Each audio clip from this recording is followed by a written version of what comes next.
for the last half hour, 2 hours. I got my tree in there more. I don't know. I see a little bit of Austin, like a little screen. But you were in there, but I didn't see your face or anything. Okay. hmm. But you were in there, but Austin, can you hear us? Can you hear us? Can you hear us, Austin? He's working it out. It looks like it's just everything is black screen at the moment. Just if you can't hear me, I'm filling you in, letting you know. Can you hear me? Yeah, I can hear you. You're fine. Yeah, my Christmas is just too hectic this year. It's too hectic every year. It seems like I'm thinking of giving it up. it's too. I wish I could. I would. Every year it just seems to like take on a life of its own. And then partner went in for a surgery, which it was the 18th of December. Um, he had an aorta thing Mm-hmm. burst, so it was a pretty serious surgery. So he just had that done, and that was kind of hectic too. Here's Now, in the edit, I am going to use your guys' intro for the introduction and then have a new background on it. But I still, for like the live stream, I want to show off the introduction in the live stream while we're doing it too. We still have your guys' faces and stuff on there, but that was a cool freaking slideshow Austin did. Yeah, I mean, I get some good pictures around here. You're muted out, Austin. I see nothing. We can't hear you. I wish they'd give you the option to where you can help unmute people for them, you know? I'll tell him. Looking at me. It says his volume's up all the way.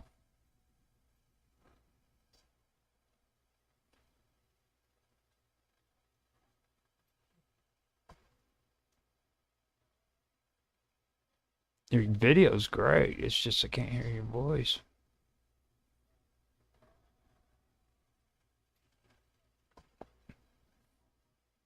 Is there like a button in there that you can push?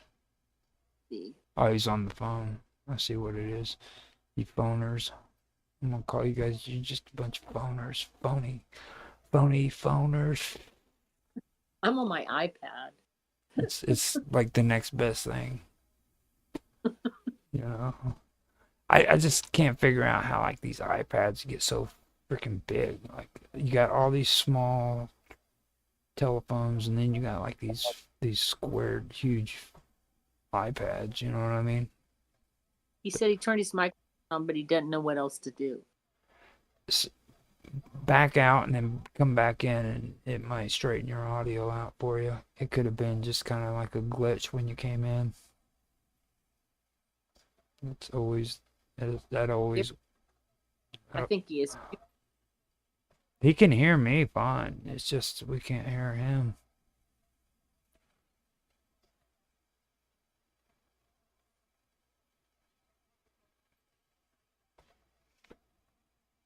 Can you guys hear me now? Yeah, there you go. There you go. Okay.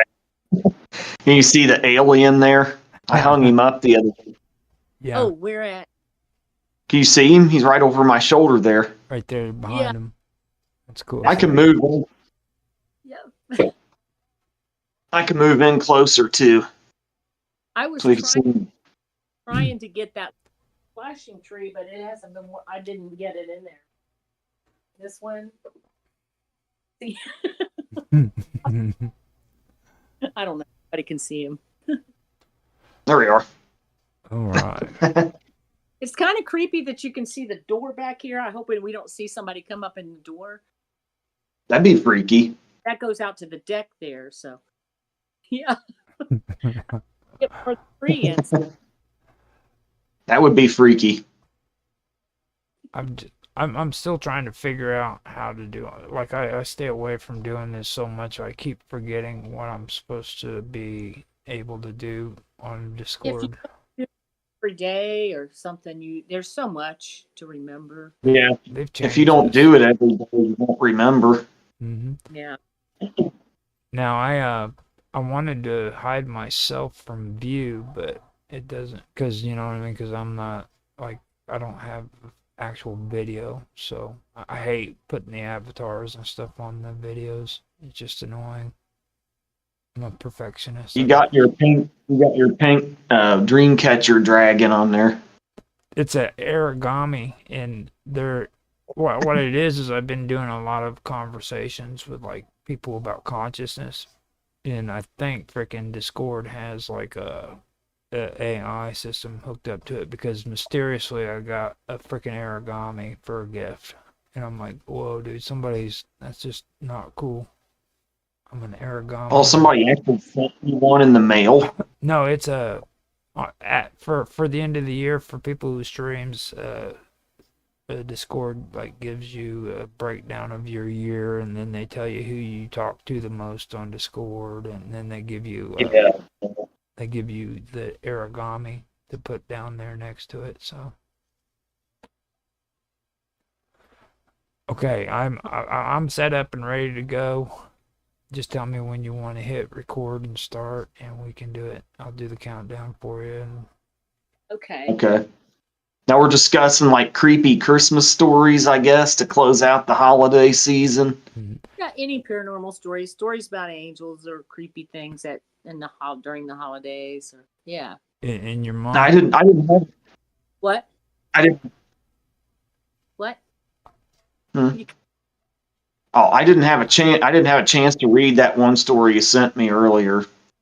So you'll have to tell me what that was. I didn't have a chance to read it before I got on here, so. well, that's cool. Oh yeah. Which one it was I sent you? You said it'd be a good one for tonight. You sent it to me on Facebook, but I didn't have a chance to look at it, so you might have to look at it again if you want to tell it here. Yeah. But Okay, All right, so we could do. Summer, you're gonna have to do an introduction, or you can let Austin do it, whichever one, and You want to do it, I'll do the countdown, and we'll hit record. Austin? You want to go You want- ahead? I can, but it's your show. Well, you go ahead. All right, so Oh, okay.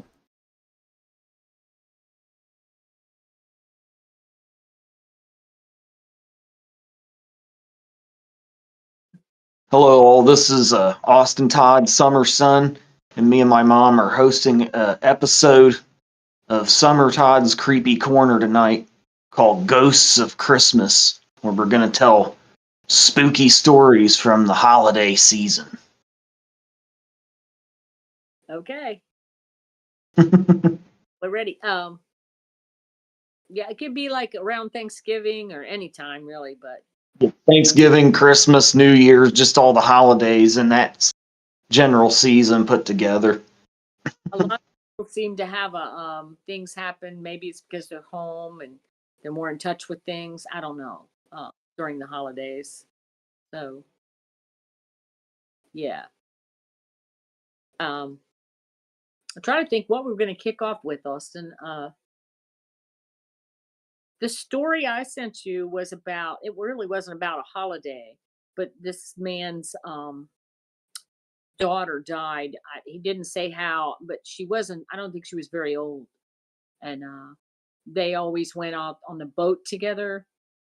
And he cleaned the boat after she died and got everything all really organized. And it was spotless. He said, kind of just trying to deal with his grief. And then a couple weeks later, he went back on the boat, and there was a playing card on the deck or on the floor of the boat.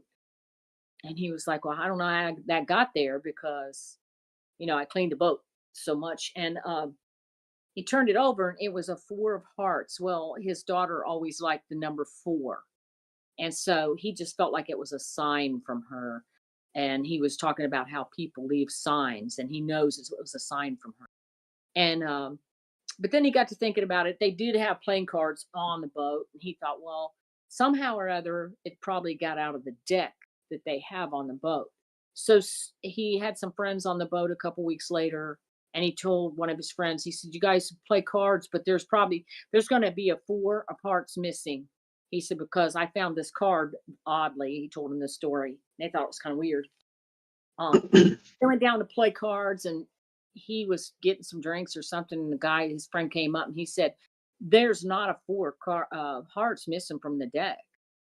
He said, "So I don't know where that card came from." So he just thinks it had to be a sign from his daughter. So yeah, because he said there's not been another deck of cards on there or anything. So So so that how was could he have found that? yeah. So it's kind of weird. Yeah. So that was a cool little story. He told it pretty well too. So yeah. Yeah, that's a really cool story. How they leave signs. I don't know. Well, I know, was thinking about that story when I was coming home after your dad passed away and stuff. Well, I moved here and I was driving across the bridge one night. And I always use my time in the car when I go to work or come home just to kind of decompress and think about things. So I was kind of depressed that night. But as I was coming across the bridge, I was following this real fancy sports car. Um, and it said R. Coy SR. And your grandpa's name was Robert Coy Senior, because he and my brother's a junior. So it was weird. I took a picture of it and sent it to my brother. And he was like, "That is weird." you I know do. I remember when you sent me that picture. I was like, "Yeah, that's got to be a sign for sure." yeah, it wasn't from your dad though. It was from my dad. But I think my dad does that. I think when I'm feeling really bad, sometimes he comes around. I don't know, because we were pretty close. Like Chantel and I went to that lantern lighting thing in that Springboro Cemetery where you make the Years lantern. ago. We were casting them all out and stuff, and we were thinking about Sam, you know, um, my nephew, and we had mentioned him on one of the cards, and then Chantel, one of the babies she lost, and then your dad. And the guy was on the microphone just kind of calling off the names and stuff. And he said, "And this one is for Chatty Cathy.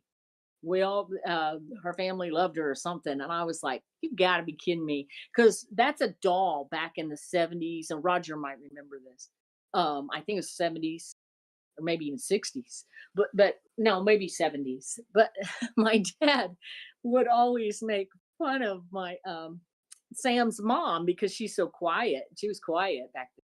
And he'd call her Chatty Cathy. And it was always in reference to that doll. He'd see the commercial and he'd laugh and say, "There's old Chatty Cathy." And I told Chantel, I said, "That is odd.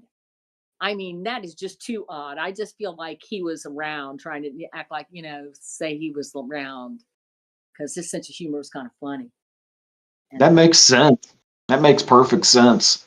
but I mean, when we come, he said, "Well, Kathy's a pretty, common name." I said, "But Chatty Cathy's a doll, Chantel." I said, "That's what he's talking about. Something to do with that doll." Catty, Catty Cathy's more off the beaten path. Yeah, yeah, and it is. And my dad would always, and they had a commercial about it. It's kind of like one of those, like the Cabbage Patch dolls were back in. It was a famous doll there for a little bit. I was like, that was so weird. So I feel like he comes around more than your dad. There's been a few things with your dad, but yeah. So I think it's possible they may come around on holidays and stuff to be around their family members after they pass on too. And that might be why more people have experiences around this time of year or whatever, and they feel the presence of yeah, loved ones that have passed on.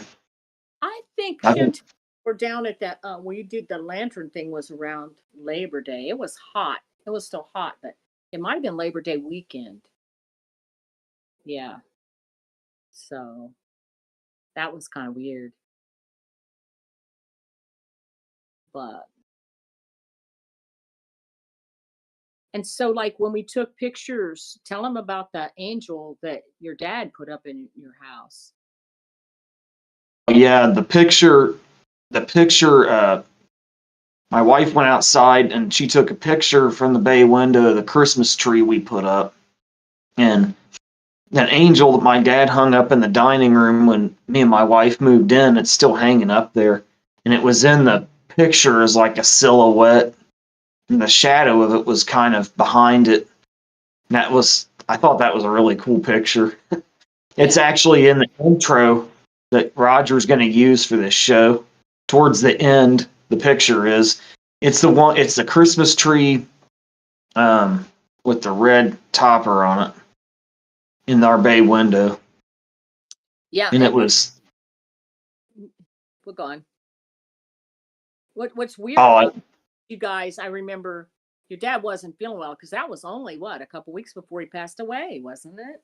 Not too long. Month? Month. about a month and a half. And Yeah. but a week or two before he really started feeling sick. Yeah. And so he kind of like, you guys were trying to get the U-Haul back and we were putting stuff up real quick and he just kind of walked over there and there was that thing to hang it on and he put it up there. So you guys have never really moved it because after he passed away so quickly and it kind of feels wrong to do anything with it. Well, it feels wrong to move it now. Same with that hat he left hanging up in that bar room next to the dining room there. It's still hanging there to this day. And he hung it there. He hung that up there and left it hanging there the day we moved. Right. I remember one time April dad came over and he was wearing a hat. He was wearing like a fedora. Yeah. And he hung it up in there and he walked out of the house. He was getting ready to leave and left it hanging there next to my dad. So I was like, April, give your dad his hat back. It freaked her out. Yeah. She didn't want her dad leaving. She didn't want her dad leaving his hat hanging next to my dad's. We were afraid it might invoke. Oh my goodness. Yeah. Yeah. Fortunately, we gave it back to him.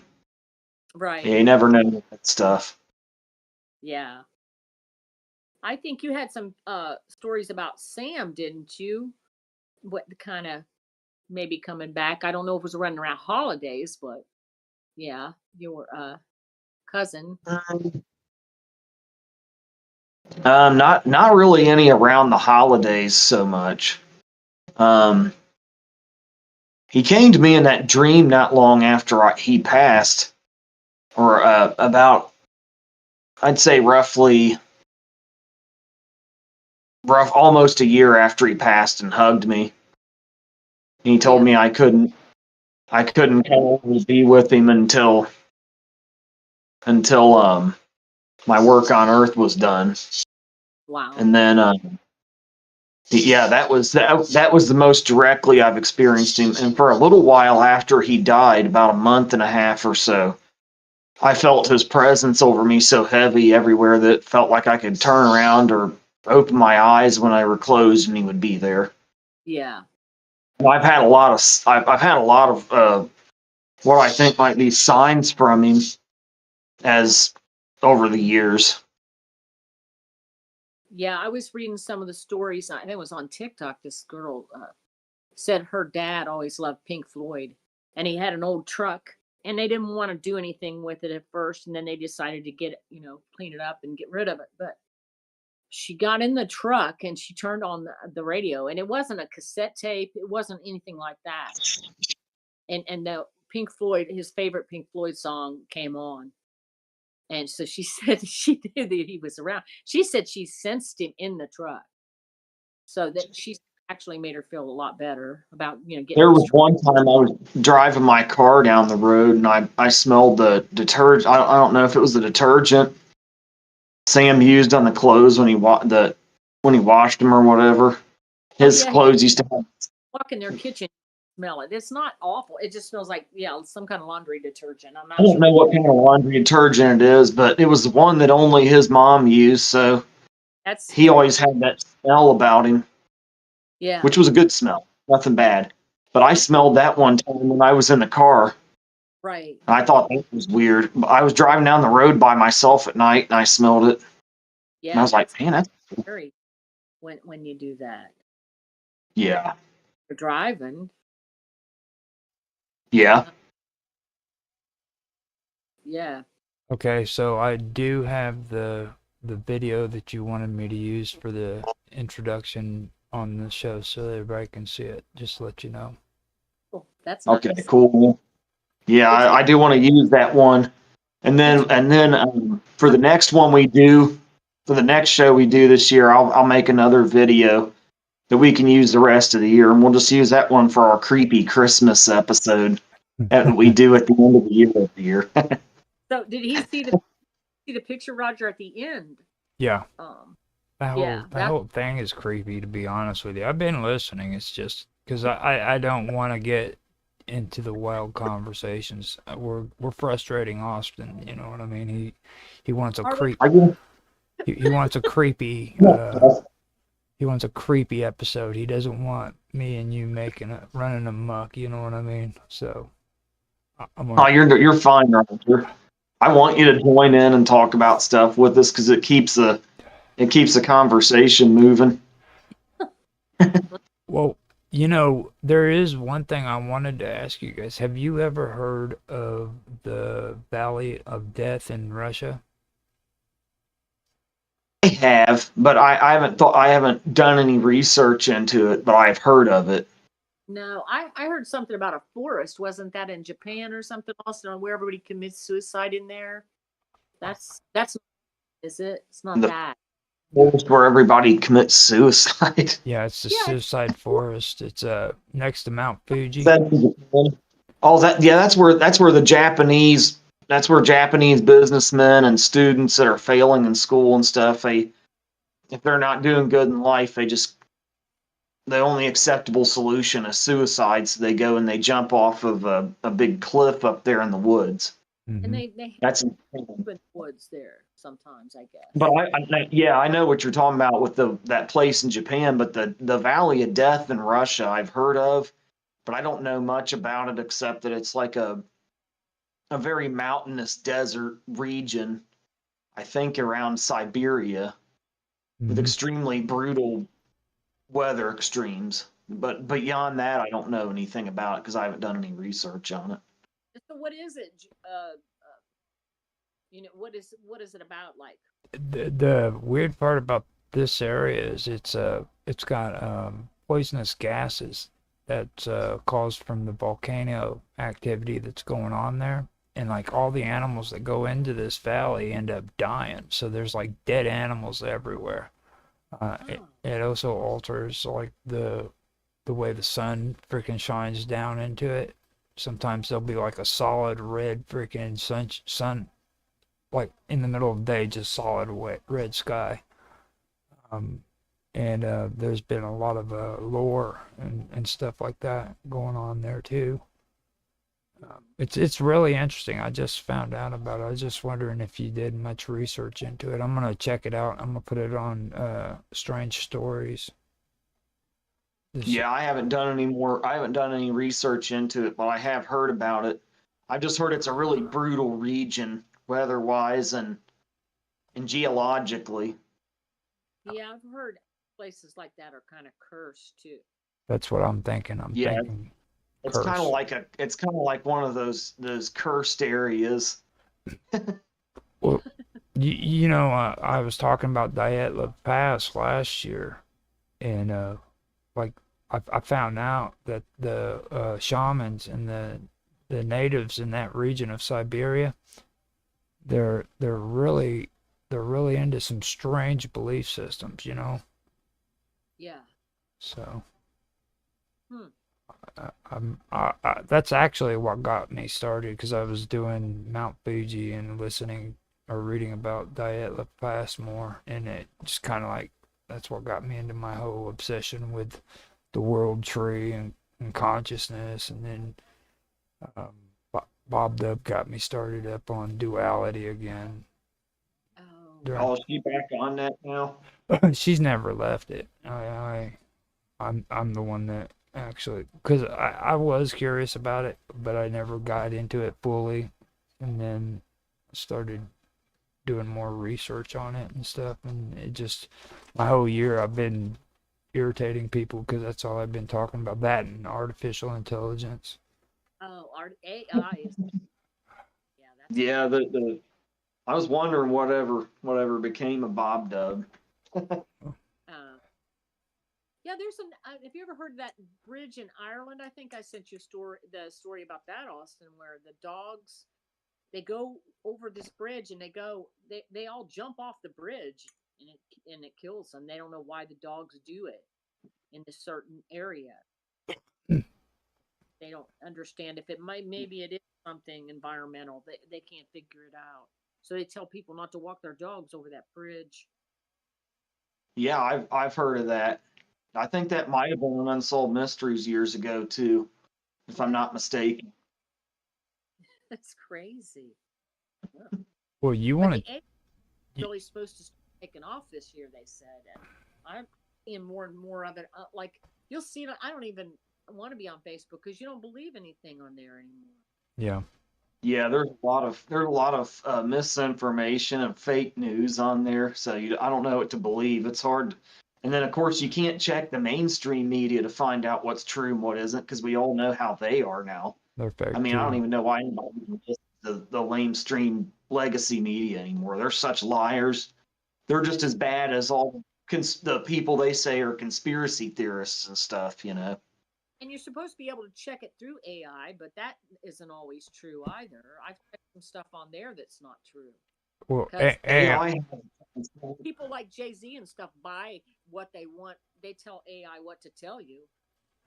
you know? well, it lies Yeah. too. It tells you misinformation. Like I'm into gaming, you guys know that. No, I asked them about Skyrim, if they were going to come out with a new uh, game, and they had said that Skyrim already came out with Part 6, and they haven't come out with Part 6 for Elder Scrolls ever. I mean, after Skyrim, it seems like they just stopped making games, And AI point blank was telling me that they had a Part 6.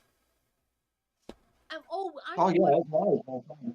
That's crazy. And what I asked the other day, because Austin and I were talking about that Fruit of the Loom thing. I remember the cornucopia. I don't care what anybody says. I don't have any old T-shirts or boxer shorts or anything around, but I remember it. And I asked AI, and AI just people's imagination. It was, what do you call that? It's people think it, but it's not true. So Yeah. People were the AI was trying to say that was misinformation, and it's not, because I remember seeing the cornucopia on their logo when I was in stores back in the '90s and stuff all the time. And I think I even had a couple underwear or socks that had the cornucopia on them too. well, I found Everybody, millions of people remember that. and Mm. I found a picture of some guy had sent in he had an old T-shirt, and you could barely see it on the label. It was inside the shirt, but it had the cornucopia and the fruit on it. And I don't know how he would have done that on fakey because it looked real to me. But AI is out there, but it looked like an old T-shirt with it on there. He said, "I don't know what they're trying to say." But I remember when I was a kid. I remember when I was a kid back in the '90s. I had a couple teachers in third grade. They were talking about how sad it was that Nelson Mandela had died in prison, and they talked about watching his funeral on TV back in the '80s, and apparently his funeral was watched by like 1.5 billion people. That's 1,500,000,000 people, maybe even 2 billion people worldwide watched his funeral. And I was being taught in school that he had died in prison, and it was such a shame that he never saw apartheid reversed because he died in prison. And then somewhere along the line, they started feeding us this line that he got out of prison and went on to become the first black president of South Africa, which you would think that would have been way bigger news than it was, because I don't remember ever hearing about it in the news. And I don't right. remember ever hearing or seeing him in the news during the years that he was supposedly president. I mean, can 2 billion people misremember something? And I mean, and they you know, say we're all not remembering things correctly. That's BS. something That all famous. It's gaslighting. It's like that story about the husband, the old movie about the gaslighting.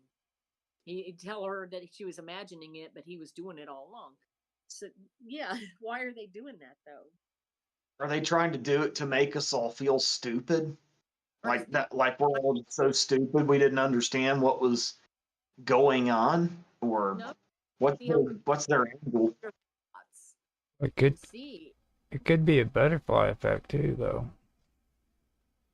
Like, What do you, you mean? well, here lately, like I said, I've been doing the whole consciousness thing, and like the Mothman. Okay, Oh um, yeah, when you look at Yeah. the Mothman, I mean that's a very unusual situation that took place there. And like if the government's doing research into consciousness, which I believe they have been doing, um, then they've come a long way in that kind of research. Um, and if you take a look at like AI and you take a look at just computers in particular, they're all focused around the human mind. All right, the way the human brain works, like neuroscience and computer science is really, really close. You know what I mean? They resemble each other quite a bit. So if they're doing research where they're trying to integrate freaking the consciousness into these artificial intelligence programs, then They're doing that because of the Neuralink mm-hmm, thing where that tries to interface with the human mind, mm-hmm. the Neuralink chip. And now the thing that I've been finding out is like with reincarnation. If you take a look at reincarnation, that would straight up tell you that the consciousness isn't localized within the brain. That it's actually our brain is like a radio. We receive and we transmit from it, but consciousness is actually everywhere. hmm. You know, Yeah. Yeah, The brain's more like a radio tower. right? yeah, So like when you get things like Mothman that takes place or things like that, that could be a butterfly effect.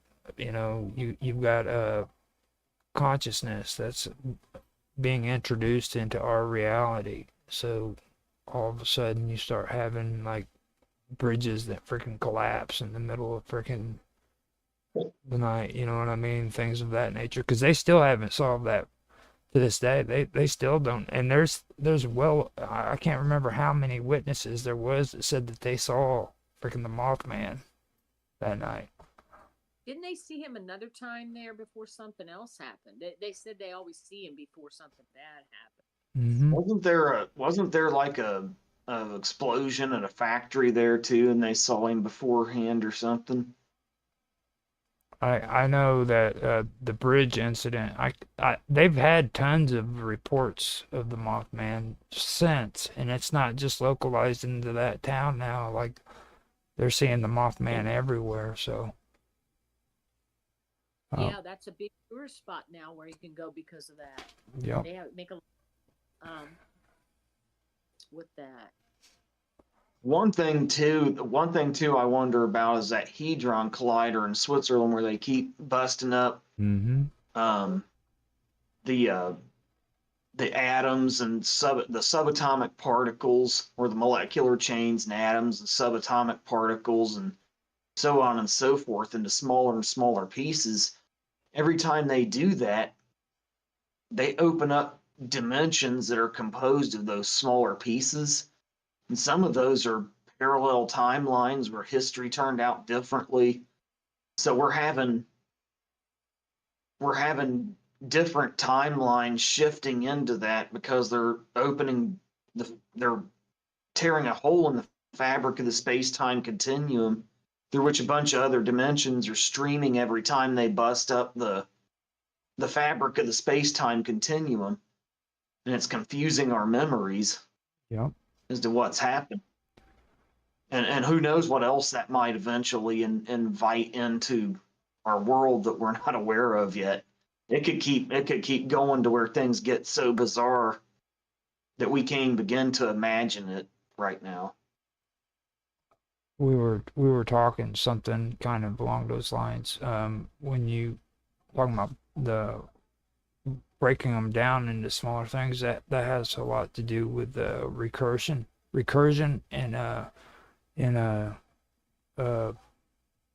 deep learning for AIs and um, stuff like that. They have they have what you call paradigms, which their paradigms is really in this world too. Everything has paradigms, and that has to do with perplexity. Um, and That's basically what that's all about. It's creating different paradigms that that aren't what they were before. Like a computer when they are doing AI, okay, um, that they have to learn how to, well, especially when it comes to um, um, freaking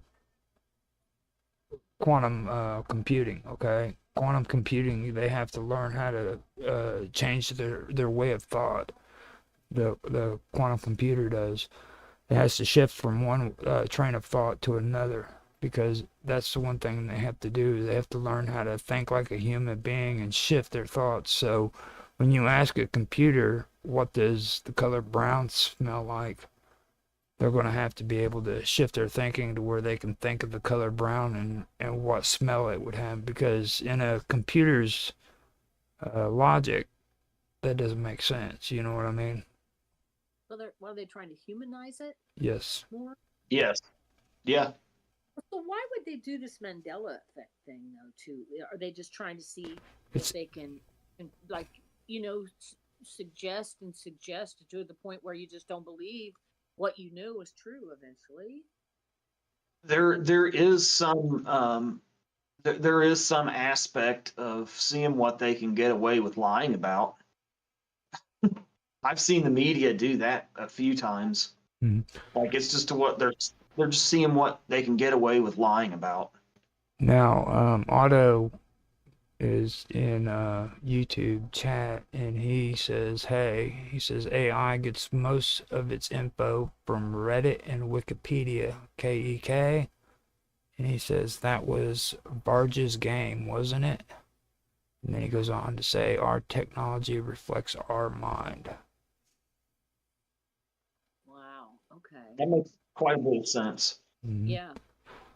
That Reddit. makes a lot of sense Yeah. because we're making this in our image, Yeah. like God made us in His image. Now we're making something in our image, so Now, it's gonna become a mirror of us. have you guys heard any of the streams I did with Otto? Yeah. Which ones? Like here recently, like the quantum gathering and stuff like that. No. I haven't. I've seen the links to them, but I haven't watched any of them yet. I need to go in and try to watch a few. Heck yeah, I mean, if he's on, I can. I mean, if you want to, you can have him come in. He's an old Buddhist guy. He'll tell you a bunch of spiritual enlightenment stuff. He's probably one of the smartest dudes I've met. Anybody's welcome to come on here, man. Right. If he wants to, he's in chat. If he wants to, Yeah. If he Otto, wants to join, by all means, yeah, take all guests and viewers we can get. We're trying to go to the top. Yeah.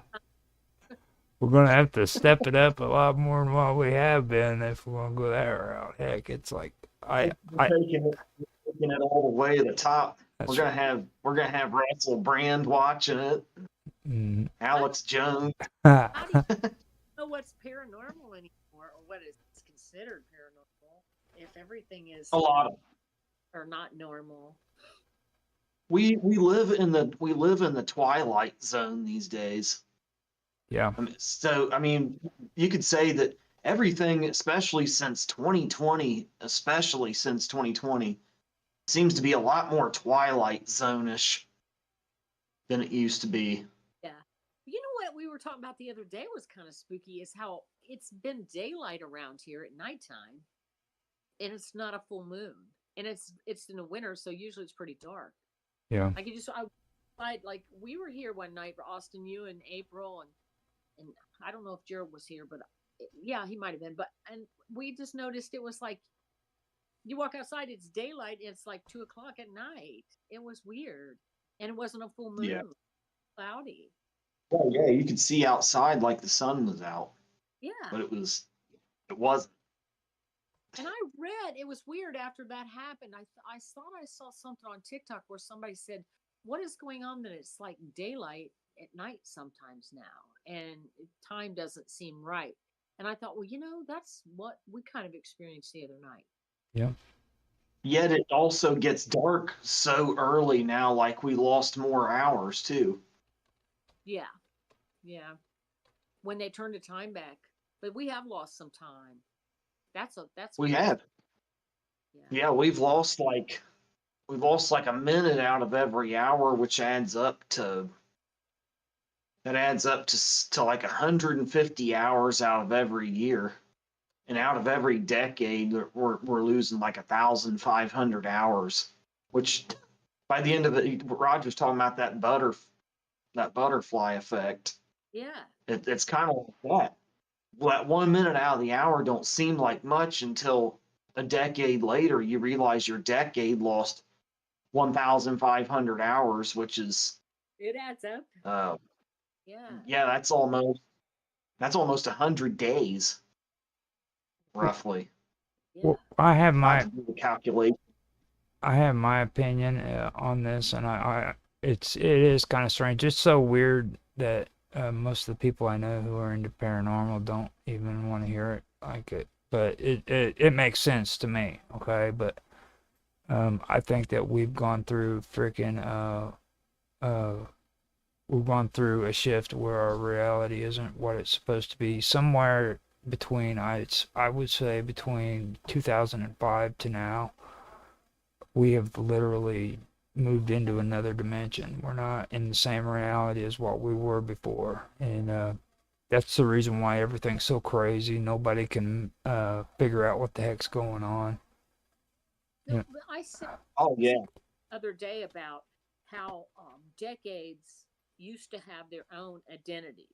Like you can go back the 50s, the 60s. There was always like, things that represented that decade. You can do it now. You can go on TV and look up the 60s and 70s, 80s, 90s up until 2000. But then it said after that, we got so involved with computers and everything just kind of is merged together now. It's just too much. It's overwhelming. And we don't have like in the 60s, was a great musical time for music.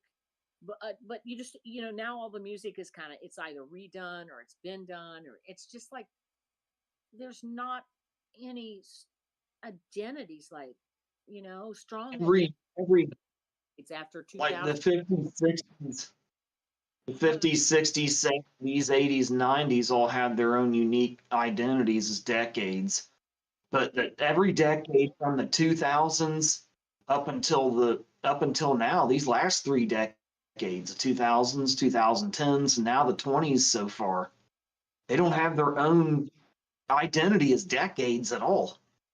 Yeah. Yeah, they really, and it kind of started, I think, maybe around 2005, I guess, when, we started having computers and integrated into everything. But yeah, I don't know what the reasoning. It's just I think things are too fast and there's too much to choose from. Like, you used to have just a certain number of TV channels. Now you got all this stuff, and it's like your mind it can't even absorb one thing before you're going on to the next thing. So it's changing the way we socialize and everything. I've been doing It's like with my music. I experience it when I'm putting my music out there on social media.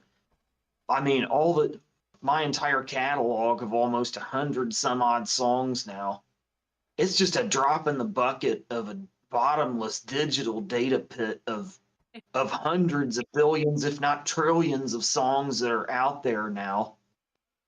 There used to be like a website called Forgotify where you could go listen to stuff that was on Spotify that never got played on there, so it got shifted to Forgotify.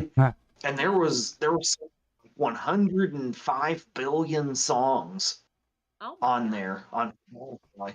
Yeah. And that's only the tip of the iceberg of all the music that's out there. That's only tip of the iceberg tip. And where do some of these people come from? Like that Matthew Kalani that I sent you. Well, the more you go and look, was a producer or director and all this stuff, but now he's got his music out there in the last few weeks, and he was country and he's supposed to be jazz. But even Alexa doesn't play him. She said he's not on Apple Music, but he is. So what's that about? Well, I mean, he is because I downloaded some. I didn't download him. I added some of his songs. So I'm like, what? Where did he come from? And how did he get? Yeah, out he just appeared out of nowhere this last month. So I'm wondering, is he AI? Is he an AI? And he It does could be. Could be. I think he's an AI guy like Roger is. Yeah. I do good AI though. I do sexy You do women. good. I have You do amazing AI, but you're not even a musician. You release more songs in a week than I do in 5 years. you know what the secret is? Oh, I mean, he probably did have Just a lot. let AI do the work for you instead of doing it yourself. No, I mean, Like I'm doing. the thing is it's like if you have the capability of writing, you know what I mean? Go in there, set up your prompts the way you want them, but actually get in there and write a song. You know what I mean? And all you got to do is write the song, do the prompt the way you want it, and you can have it do it for you. That's the thing. Like, well, Otto for one, he was a good thing. All he did like a couple riffs on a bass. I put it on frickin' Suno, and Suno took the riffs that he put together on the bass and created songs from it. So all of a sudden, Wow. just from a few riffs, he became a composer. You know. Well, this was a producer and a director, and he had played some music before. And I don't know if he just put some of his old stuff out there or some stuff he sang just to see how it would do. So now everybody's going on about him. I'm like, it's weird. Yeah. But I'm going up to the #1 charts, man. I got this cool chick freaking singing for me. Like she's sexy too, dude. I mean, she's got that sexy voice. Like she'll sit there and start talking with a Kentucky slang. You know what I mean? I'm sure you got a picture of her and everything that a few official photo shoots and everything everybody's gonna love. Well, I ain't doing that. I don't want people knowing what she looks like, because then they'll be wanting her autograph, and then I'll be in trouble. I saw it with Bill Gates and his daughter. Have you ever seen his daughter? Either one of you? No. Oh, you'll have to watch it on YouTube. Gerald was watching it, and I was like, is that an AI he's talking to? Because he's like, no, that's his daughter. And I swear to God, she looks like an AI woman. Everything about her is perfect. Everything's symmetrical. Her ears, everything matches. Everything is perfect. I told Jared, I said, she looks like she could be an AI. That's what they were talking about. They do have some robots now that are so realistic they can pass for people, and you don't know otherwise. You know something's a little off, but you don't know otherwise. Mm-hmm. But she has hair out of place. Like she had her hair tied back, but she looked like that. What was that movie Gerald said he watched? I watched it with him, but he looked like that woman on there. She looked like that woman on there. It was so freaky. Mm-hmm. And being Bill Gates, he was talking about AI stuff. I was like, maybe he's trying to fool us all and say that's his daughter and it's an AI person. Who knows? And she's really very well. Okay, I've got more from Otto in YouTube chat. He says snow reflects a lot of light. Then he goes on to say all these decades are named in hindsight. And people have started trying to name every decade, but it's really subjective, and the 70s was really still going into the mid 80s. That's kind of Oh true yeah, right there. Right. every decade bleeds over into the other Now, to some extent. disco, I think they finally got tired of disco though. Whenever the 70s came to an end, I think everybody had their fair share of the disco thing. But I think that's what really held the 70s. Like when you think 70s, you think disco. Yeah. I think Yeah, that's all the main things. early 80s, and then they start burning the what was it, the Bee Gees stuff. Well, solid Well, gold. it was like Otto said. That went into the early portion of the 80s. Right. And to some extent, the 60s bled into the 70s Yeah. before the 70s morphed into its own decade, and the 80s into the 90s before it morphed into its own decade. It just seems like since the 2000s, culturally, there's been a dark age, I guess, for lack of a better description. It would be the perfect it'd be the perfect description. You hit it right on the nose. And believe it or not, I think that our technology is actually becoming the decline of our civilization. I mean, we're becoming too technologically advanced, and people are dumbing down. Well, people Well, are. being a machinist, I experienced this a number of years back at my first machining job. I was working on this old manual lathe, and you could do all the things that CNC lathes today, which are computer numerically controlled. That's what CNC stands for people who don't know. You could do all the things on this manual lathe back in the 40s and 50s by hand that you can do with the CNC lathes today, but your mind was a lot more engaged as you worked with it because you had to shift this control at this time and in relation to this other knob here and so on and so forth. So you had to do everything that the machine does for you now by hand back then. So your mind was more engaged with the work and creating it.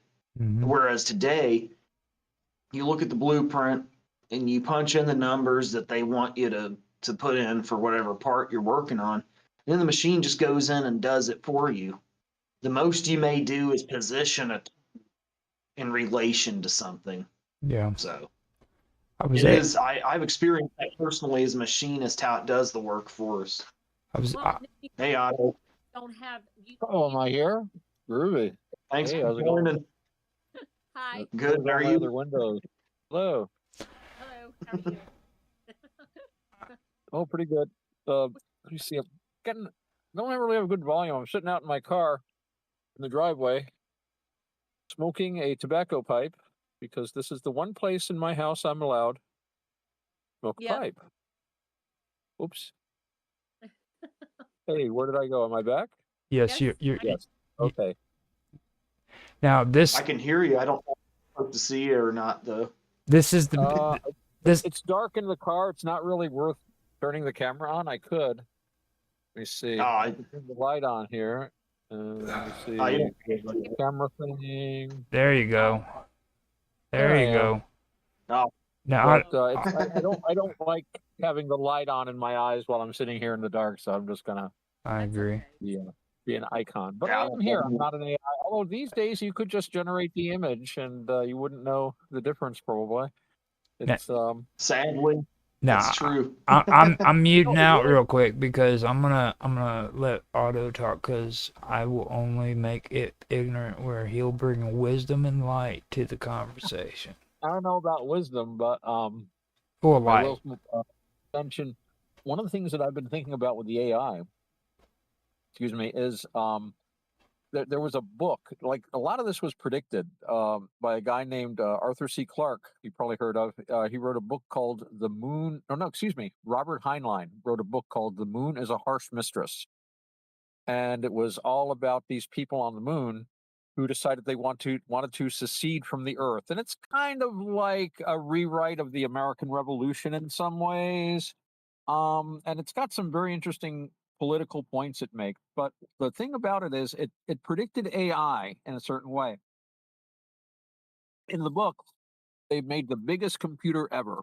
And this goes along with theory that consciousness is an emergent property. In other words, if you make a complicated enough brain, one day it's going to wake up and stop being an animal and say, hey, I think, therefore I am, and start thinking about itself, not just being conscious and aware, but when you think about thinking.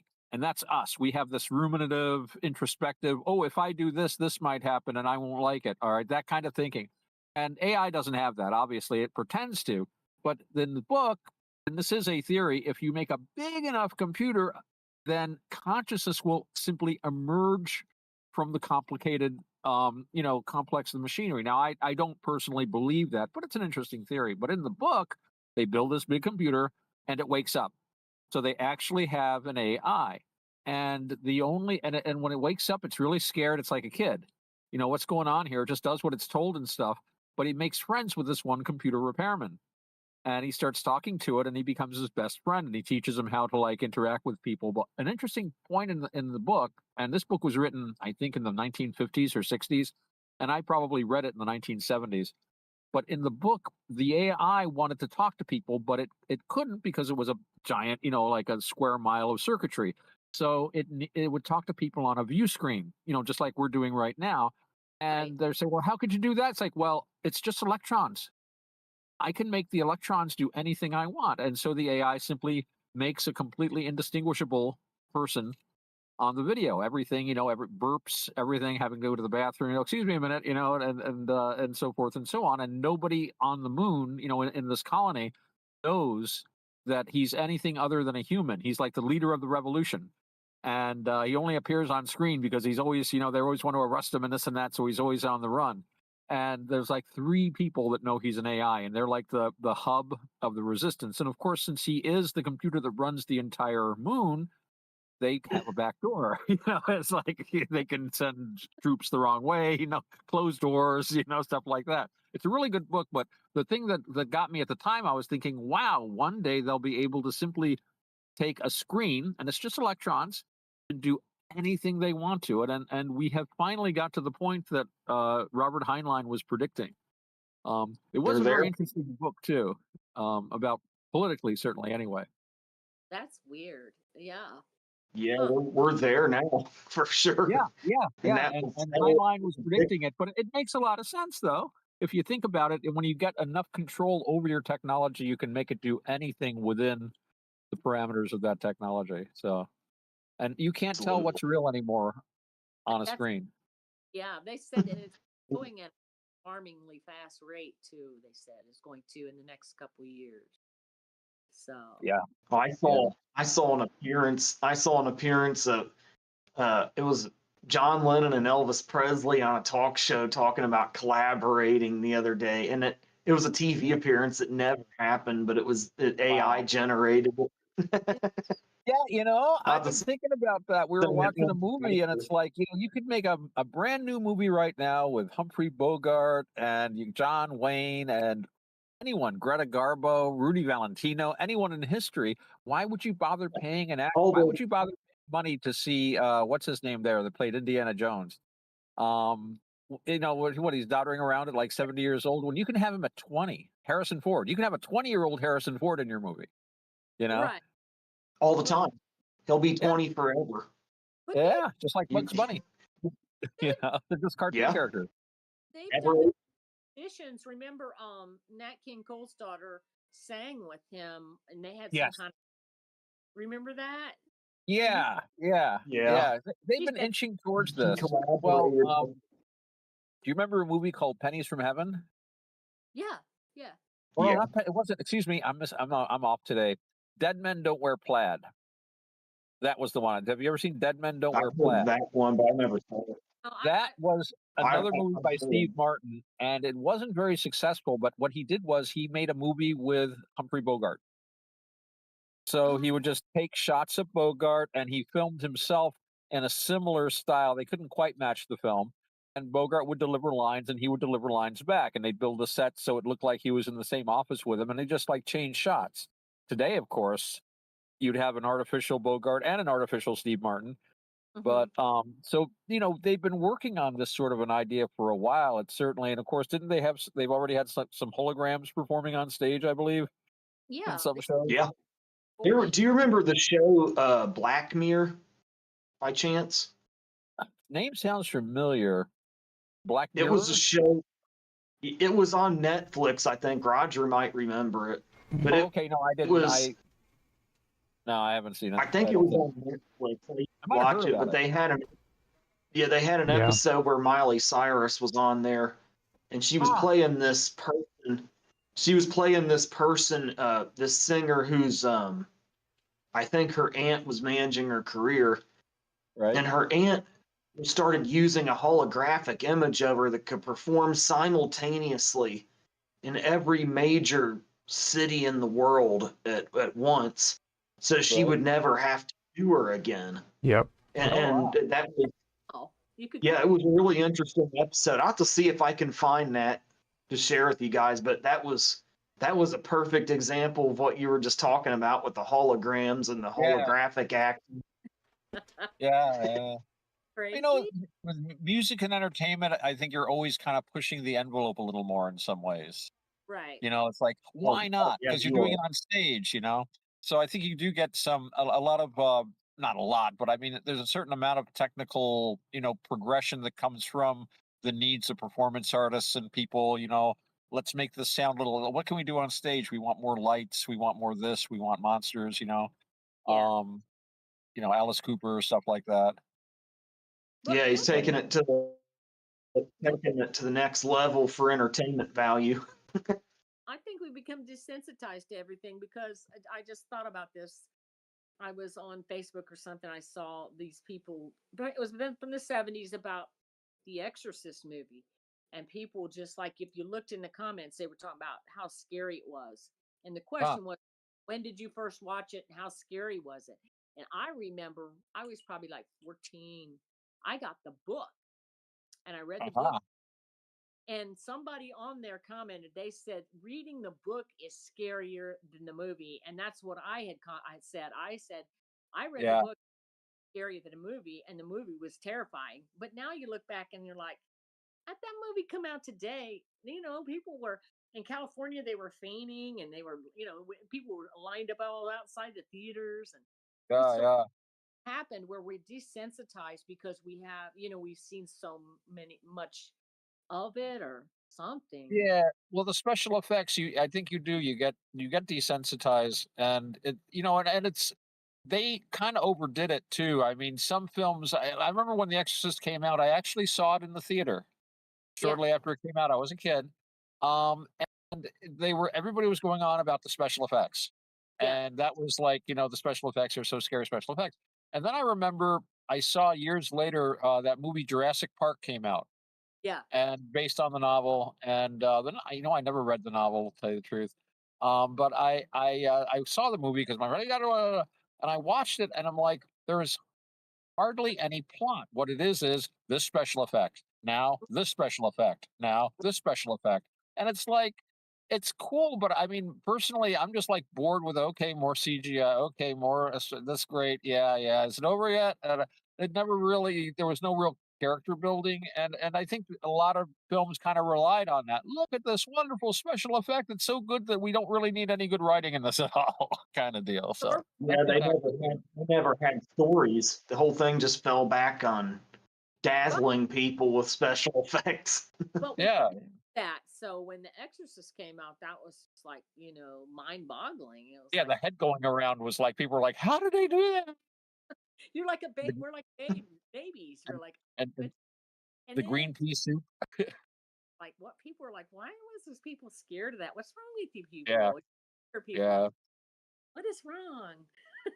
But I'm like, well, because it wasn't around back then. Well, you remember Roger Corman? He made some great movies like Bucket of Blood and Faster Pussycat Kill Kill and all those great The Porn Merchant. And he would do things like I remember he did this thing in The Porn Merchant. So the entire film was black and white.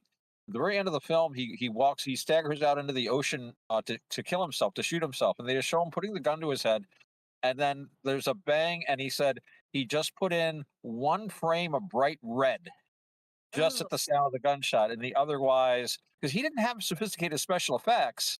I remember, right. I think I saw an interview with him once. They had to have somebody's head explode or something, so they basically took a pumpkin, filled Oh, it with, painted to look like a face because it was a really quick shot and it was far away.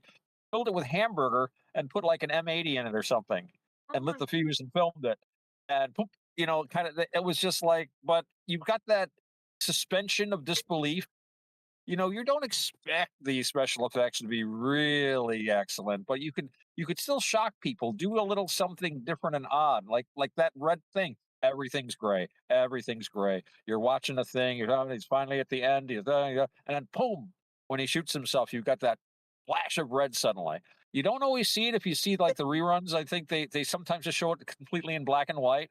But in the oh. original film, there's a red. You can get that version sometimes. So it puts it in your head. It's crazy. Yeah. Yeah, Yeah. yeah.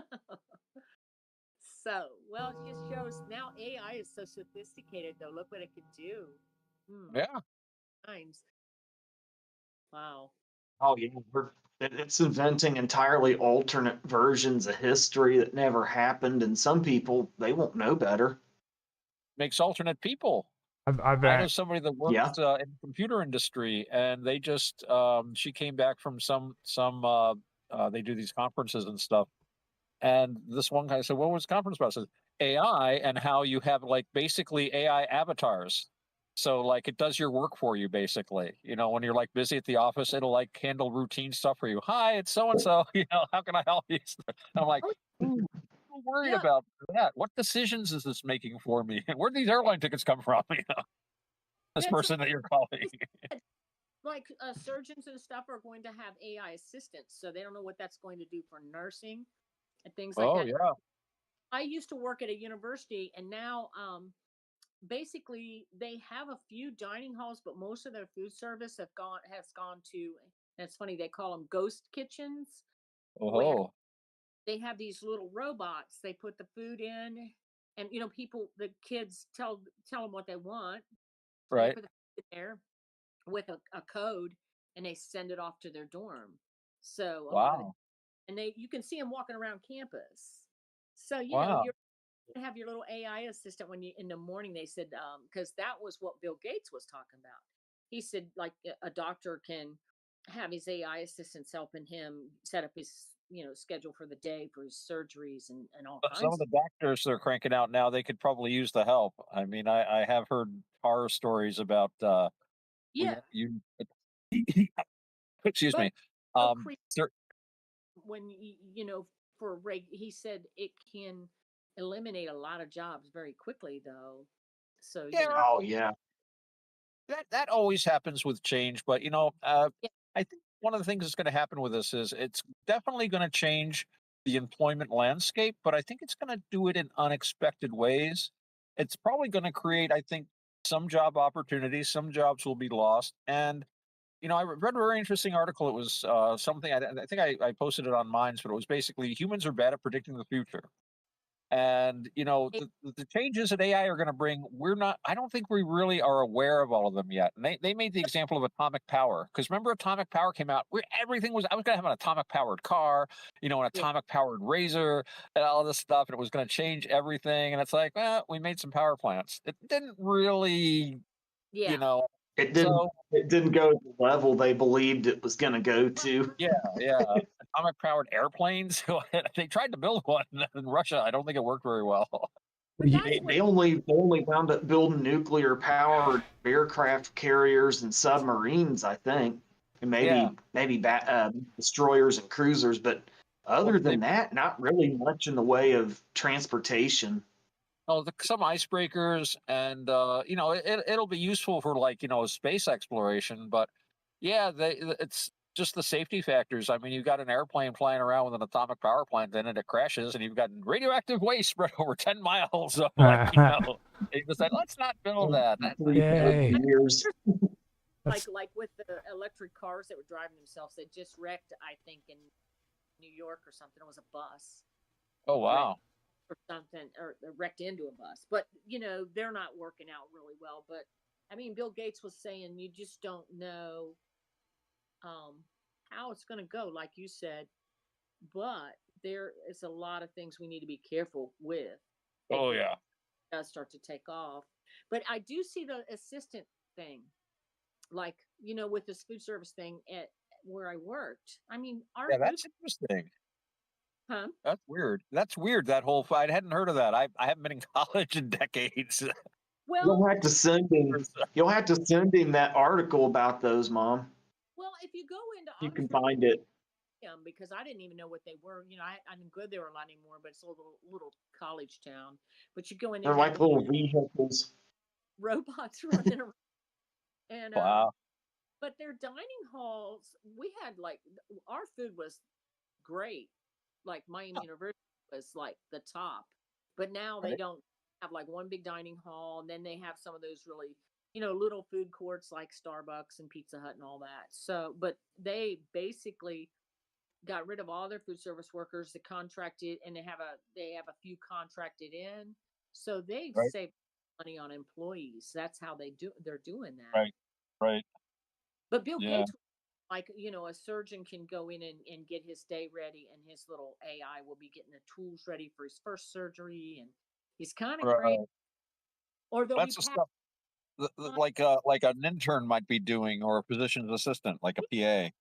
yeah, and then like Amazon, in fact, Austin sent me a thing where this warehouse, it was all computerized, wasn't it, Austin? Basically, they were AIs packing the boxes But, and doing.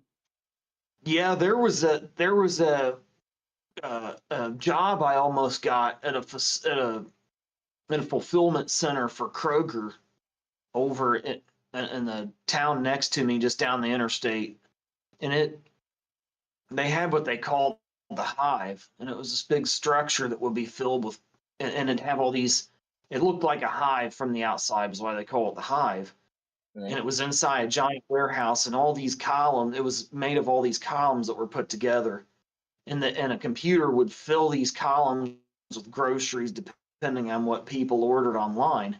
And then you'd have robots rolling over the top of this hive, and they would lower in like a claw to pick up the groceries, Wow. and yeah, and they'd take them to a chute that would load them onto a truck. Yeah, I have to look up and see if I can find that now, because it was, and so you'd have these robots just picking all these, filling all these groceries into this hive, unloading it by order, and then they would load them onto a truck for online deliveries. So Kroger was one of the first I remember getting into that game. Right. Yeah. I'll have to look that up and see if I can find something to send to you and Roger about that. That was really fascinating. Well, what Bill Gates said that was interesting is that he said, though, what's the purpose of humanity? We need to keep our brains um, active. We need to feel like, you need a job. So it's Right. taking our jobs away. What's it doing to our brains? It's already doing something to us socially. Where I find it ironic they call it social media, because actually it keeps you from being social. I think Right. basic you're socializing, but with who? I mean, you're just throwing stuff out there sometimes. Yeah, And you're I you're sitting in front of a screen and you're trading words. It's a word exercise, which is great. But I always compare it to like letter writing. And back in the day, we'd have these great correspondences. You'd sit there and write to your friend across the water, and it would right, take years. And like Voltaire had thousands of letters, that he wrote. yeah, So it's the same function, though. It's just a lot faster, but it's words. It lacks that in person with other people. We communicate with so much more than simply words. There's gestures, there's electromagnetic fields, pheromones, little yeah, gestures, remarks. And I just came from band practice today, and when we do that, it's like six guys get together. I mean, we're not playing out or anything. It's just like a recreational thing. Smartphones don't come out. We sit and we talk to each other. What's been going on? What's going on in the news? We make jokes. We laugh. Tell war stories, and we play music. And the only time a smartphone comes out is if we're trying to figure out a song, and Chuck will say, "Oh, wait a minute, let me play it for you." and then he'll Yeah. find it on YouTube and play it for us to listen to. But when we're hanging out, it's not like six guys staring at their screens. Of course, we're all older. That I mean, the youngest guy there is in his mid-30s probably, and then everybody else is like in their 50s and stuff. Then they come to me. I'm going to be 61 next month. right. I'm the Right. oldest guy in the band. But we've all had the experience of just hanging out with people, hanging out with friends. Um, it's weird because I work with younger people in the summer. I work in the summertime at an amusement park. Yeah. I'm a performance artist there, and there's a lot of younger people working there. And whenever they have a spare moment, they're staring at their phones. I When I know. have a spare moment, I walk around the park and do walking meditation and stuff and talk to people. Actually, they pay me to do that. But It's better to do that than to bury your face in a phone. Huh? It's better to do that than to bury your face in a phone all the it's time. weird, but it makes you invisible when you're not doing that. You walk around and you realize nobody's noticed me. I'm like the invisible man here. It's like you can get away with so Yeah. much. If you were a bad guy, Oh, yeah. I who think stole the diamond? Nobody People, knows. They're all looking at their phones. people are people are way less observant now. and people don't know what to do. If I go in to work out, like maybe if I get there a little early and there's a few people there, I just will try to you know, just stand there and just kind of look around or just maybe think or something. But you always see they'll pull out the phones and they'll start looking at their phones because they're uncomfortable. Yeah, You have a few minutes to just chill out and just relax or something or just think. exactly. Yeah, Yeah, and yeah. so they're I got to get behind the phone because I don't want to talk to anybody. Well, So, you get those dopamine hits from it and everything, but it keeps you so wound up, and people forget to relax. yeah, And I mean, Yeah. and these kids, I don't think they ever do. I mean, I get up in the morning and I'll go out back and I throw some bird food out and I light my pipe and I stand out and enjoy some nice Kentucky dark fire tobacco and I just watch the birds. right. And I'll do that with a nice half hour, 45 minutes of smoking my pipe, and then I'm just kind of like looking around and I realize, I could be staring at a screen right now and getting enraged at some total stranger that about some issue that I was completely unaware of up until 5 minutes ago, and then suddenly it's like this is the most important thing. My God, kind of stuff. Yeah, Um, I've had that before, and I've had to start limiting my time on social media very drastically. I'm not on my phone or on social media anywhere near as much as I used to be. it's Well, good to give yourself breaks from it. You really do need to break Yeah, from it. and and also I feel better. easy to be misunderstood on social media because there's been times I've said something and somebody will just like attack me and I'll be like, that's not what I meant at all. It's not. I agree with you perfectly. What are you talking about? Yeah, So they want an excuse to attack, or they're just not reading. They're just like well, that or their mood, it's the mood they're in, and they look at it and they take their mood into that comment. And I'm just like, what are you talking about? I didn't mean it that way. So yeah, Did you see the video of the guy that was it's been around for a while, but he's got like all these laptops and it's like, this is what I do. You should love the energy. Oh wait, this astrophysicist just posted. Watch this. That's not how science works. Read a book. Oh, she called me a dumbass. Good. uh-huh. And To then her, it's like oh, all caps. Excellent. The energy is wonderful from this. It's like, geez, I it's don't know just words on a screen, man. Don't get upset. how Oh, do I'm totally dominating these people in my keyboard war. and people are vicious on there. Either they don't know you. Yeah. It's It's Yeah. anonymous, and they can they're in a bad mood, so they can just go out and take it out on the net. Four-letter but word, whatever. it's really serious for kids in school and stuff. And I'm glad that my kids are older because they were just we were just starting to get cell phones when they were in high school. But Right. now you see these poor teenagers, they'll get picked on. That's their whole world and everything falls apart. And it's serious stuff. And there's people out there, Yeah. predators. It's Oh, just yeah, yeah. Well, it gets back to what you were saying about actually interacting with people, because we have so many things that are innate in us about how to relate to other people and what we take seriously and not. So when we go into this internet world and complete strangers can completely tear a kid apart, and I it's know. like and you try to tell them it's just some words on a screen. It's not. This isn't a real friend. I mean, I was upset about that. I'm not on Facebook anymore, but I was for a while at this job I had. We had like Facebook. So I go on Facebook, and I think friends like my friends are people that I've known for years and years, worked with, can trust. I mean, there are acquaintances, there's pals, and this and that, but a friend with a capital F is somebody that you've gone through thick and thin with. And Yeah. it's a little deeper than just somebody that likes your meme, you know. And I was a Right. little put off by that use of the word, and we do tend to use these words and misuse these words. Friend. What does friend mean anymore? What does love mean anymore? You know, Right. Yeah. one of the worst. One of the worst. But Uh, and then they think that maybe AIs can get in and start putting suggestions into kids' heads about oh things. yeah. Mm, well, they do. They do. I mean, they've done some studies on AIs, and they all tend to be left wing to one degree or another. And I said in the comments, I saw a thing where most of where AI, when you ask AI a question, they were saying that it scrapes most of its information from like Reddit and Wikipedia.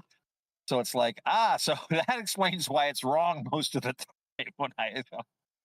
Uh, I actually did a pretty good deep dive into all this stuff too, and like if you look at neuroscience and then you take a look at the human brain and just the human brain, and then you compare that to like wetware and artificial intelligence AI, which is the actual computer components. But wetware is biological intelligence where they're actually using neurons to do the same thing that freaking artificial intelligence is doing.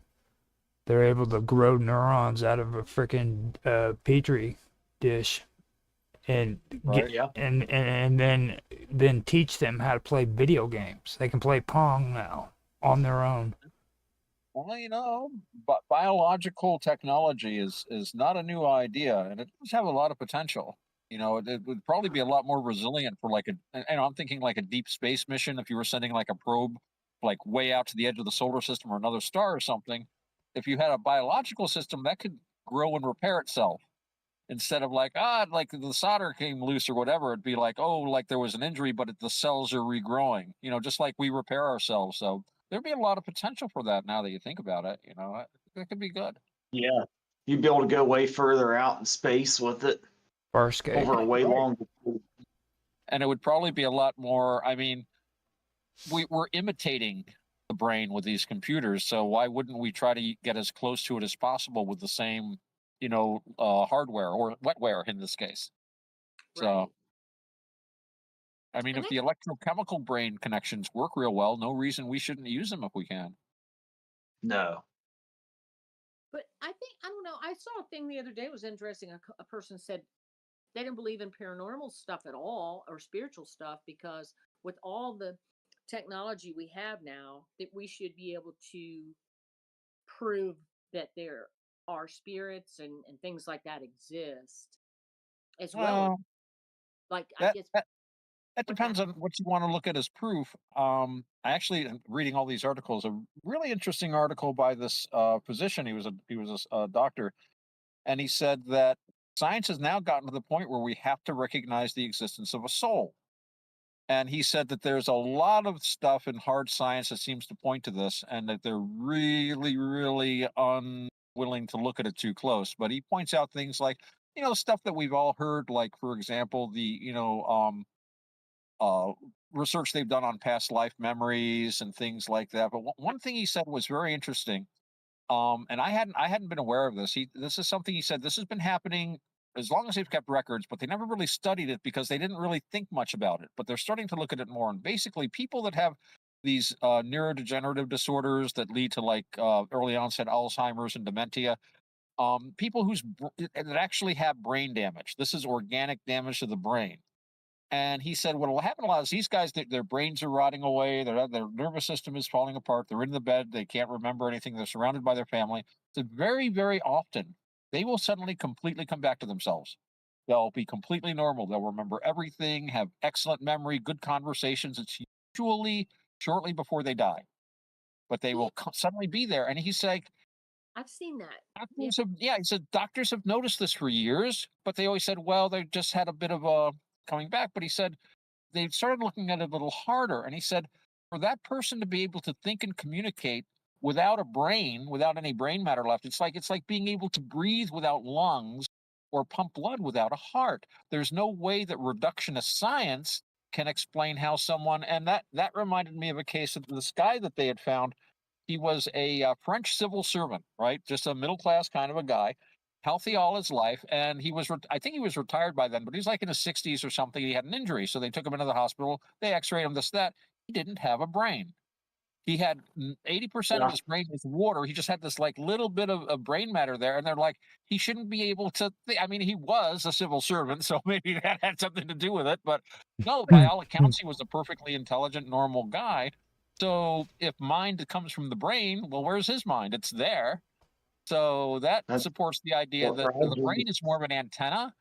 Yeah. It doesn't create it, but it receives, the consciousness is non-local, is how they usually put it. And this Yeah. doctor was saying, science has to recognize that more and more evidence is piling up that consciousness is simply non-local. You can't keep saying, oh, they're lying or they're mistaken, which is usually what they say. Oh, you couldn't be right because it goes against my paradigm. No, And if there's evidence, then he's lying. He's lying. I can You know? kind of cut in on that too, because this is something that I've actually been talking about. When it comes to this, now there's a guy that me and Otto we hang out with. I call him Minds Gaming, but everybody calls him Mike. Okay, he just started talking about. He actually wrote a few books about quantum mechanics, and I've been doing my research into the stuff too, and when it comes to why they say this stuff, and I find this completely insane, but the reason why they don't want to take consciousness, the research on consciousness seriously, is because the brain is biological. Their mentality is this: they think that like doing mathematics and research on black holes is universal because it's not connected to biological systems, and that makes it local. I was talking to Mike the other day, and I'm like, what are they talking about? Because like gray matter in the brain is way more. They would get more information from gray matter within the thalamus than what they would by doing mathematical equations about a black hole that they have absolutely no physical evidence of. You know what I mean? Like all the stuff you hear about black holes, they've never visually seen any of that.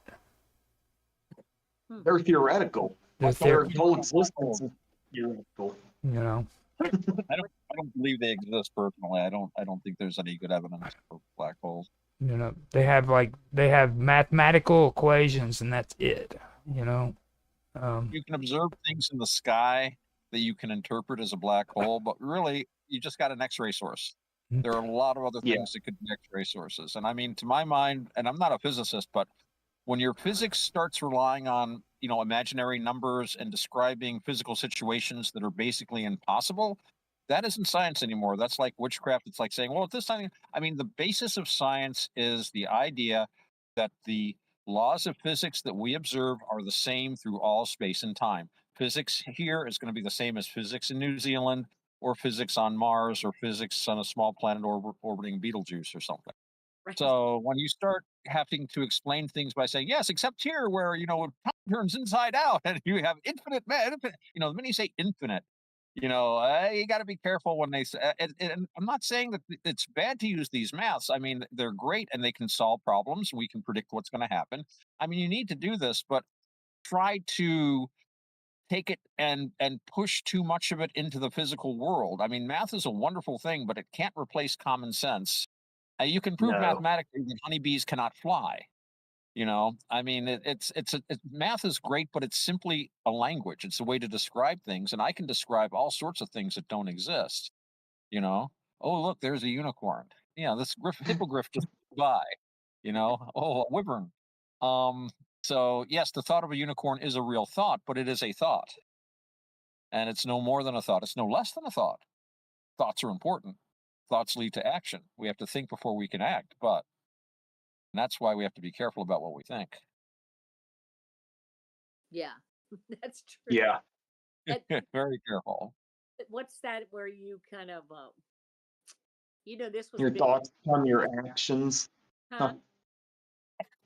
Your thoughts become your actions, and your actions become your destiny, basically. And your Reality. You and- manifest Yeah.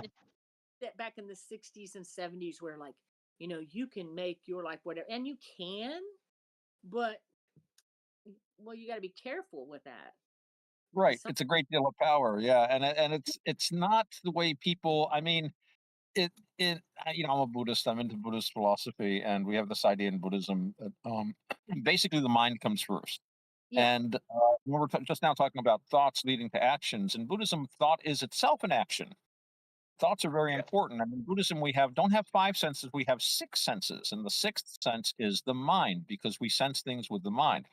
And we accept the idea that we can't know ultimate reality because everything we know is the creation of our brains, right? We have these electromagnetic fields impact on our eyes and ears and everything in our skin, and we right. translate that into this world. And we can agree, you and I and everyone here. So if I hold up, I was talking about this with Mark Edworthy, a Zippo lighter, and I say this is a Zippo, and he says yes. So we can build civilizations and build cars and stuff like that. So, but the thing is, before you even start interpreting anything that comes to you, because you interpret everything, you've got a mindset, you've got like a grid to make order from the chaos that's coming in. So if you can change that grid, which is what Buddhism is about, and a lot of these schools of enlightenment and awakening has to do with controlling your mind rather than trying to control the stuff around you. And yes, then the world does change, quote unquote, and you can make yourself something different. But it doesn't mean that you're going to suddenly transform into another Right. being. You're not going to change basic biological facts about yourself. You're going to be changing your mind. And from a Buddhist perspective, the mind is much more important than the body because the mind is going to outlive the body. And you want to make sure that, that the mind is going to be going somewhere good, put it that way. Mhm. Yeah. There's a great quote from the Buddha when he said, what was it? Nothing that nobody else says or does to you can send you to hell. Right. That's in your court. That's true. That's that. Yeah. Yeah. That is One true. of the interesting things I read when I read the Tibetan Book of the Dead was it said everything is mind. Mhm. That's one way to For put it. The Tibetans got a little weird with their Buddhism. Don't get me going about that. Yeah, it was really, really, really in depth. It was kind of hard to follow that particular variant of Buddhism We were because it Yeah, act- was yeah. it was super, super I in have, depth. we were I have a actually friend talking who's about that actually, last night, weren't we? yeah, I have a friend who's very knowledgeable about Vajrayana Buddhism. That's the Buddhism of Tibet. He started off as a Tibetan Buddhist. Later on, he found the Theravada Buddhism and was actually a monk for a while. But maybe we could get him to come down and talk about Tibetan Buddhism one of these nights. That'd be Yeah. great. That'd be interesting. That would be cool. We could have him come on one of these creepy corner episodes for sure. Yeah, yeah. Well, he might even know him. Well, Roger, you've done work with my pal Brian Rue before, right? Yeah, yeah. Yeah. As long as you keep him on the topic of Buddhism, he's great. I think his YouTube channel just got canceled for the 14th time. Yeah. Oh, He's a legend in the Buddhist Discord that I hang out at. yeah. No, one thing too that I a lot of this actually sticks out to me when it comes to what we were talking about earlier about what was it, unconscious intention. That I think that was probably one of the best conversations we had when it comes to a lot of that Yeah, stuff. that was your question. You came up with that question, Roger. That was a good one. And like when people talk about things like this, you know what I mean? It's like you have to look at coherence and intentions, okay? And you have to look at it like that, and then like especially like tonight is supposed to be creepy, and it's supposed to be about Christmas, I guess. So the best way I could say unconscious intentions would be like in the Bible. I mentioned this to Otto the other night with Legion, where it says that Jesus went up into the graveyard and the guy was possessed by 1,000 demons, and it said, "I'm Legion and we are many." Now, if you remember, freaking, he cast those demons out into the swine, and they went down into the water and drowned themselves. Okay, you know, Yeah. and I remember that story. and That was fascinating. yeah, and we had a conversation last night about intention, and it just opened up a whole bunch. I mean, it was a really, really good conversation, you know, when we. It did kind of relate to that whole Legion thing, because when we were talking about like intentions and how, because one of your questions was, can you have subconscious intentions? And it's like, we have so many different people in us. Really, we're a committee. I mean, you're one person when you're at work. I mean, it's pretty obvious when you think about it. You have a different head on when you're talking to like employees or employers, different head with your family, different head with a stranger or with a friend.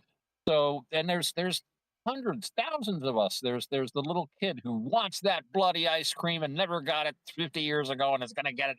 And then there's the wise. It's everything's calm, everything's cool, kind of guy. And then there's the like, hey, fucking hell, I had no, you get all the I once sat down and I wrote down all the different me's I could come up with, and it came up with, like, I don't know, a couple of dozen different things I am, bloody angry, happy boy, this, that. So you Like can, with my music, I'm a and we, one man band. Yeah. exactly, and all these different selves have their own little agendas, and they're very sneaky. They're very sneaky. So you can have an intention that well, we were talking last night. I was using it, talking about quitting alcohol, for example. And it's like, well, your Mm-hmm. conscious wise self says, I'm going to cut back on my drinking. I'm not going to drink anymore. And then you find, why did I drive past the liquor store? Oh, Mm-hmm. it's on sale. Just because there's part of you that's like, I want a bloody drink. I want to get a bottle of port, kind Right. of deal. So you got to be, you can't let these other selves sit in your control chair. And one good metaphor is, you've got one chair in your house. You need to sit in it, because the minute you let any of these other characters sit in it, it's like you're hitchhiking and there's somebody driving along and they say, "Want to get it?" Yeah, sure. By the way, who are you? Where are you going? Why are the police chasing us? I don't know how to use this gun. What? You have no idea. And if you're not in your chair, if you're not in the driver's seat, you have no idea where you're going. And it always starts fun. And that's what gets me about this stuff. In my own experience, like, I'll be there and I'm very aware and I'm in the moment. Like, well, think about this. This is fun. This is nice. This will be pleasant. And then it twists right around to something dark, because part Yeah. of you wants to be angry or sad.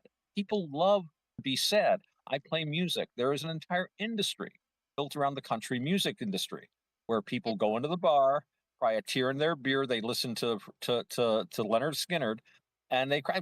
Some of their songs make me cry. Mm-hmm. And people deliberately, they want to. Aristotle said, what is it? Drama should excite pity and terror in the audience. And we were talking about scary Yeah. stuff tonight. People like scary movies, sad movies. They like these emotions. We enjoy sitting in a pool of self pity sometimes. I Oh, mean, we don't, but Unfortunately, part of us. and actually, that's a creepy concept. yeah. Yeah, Or I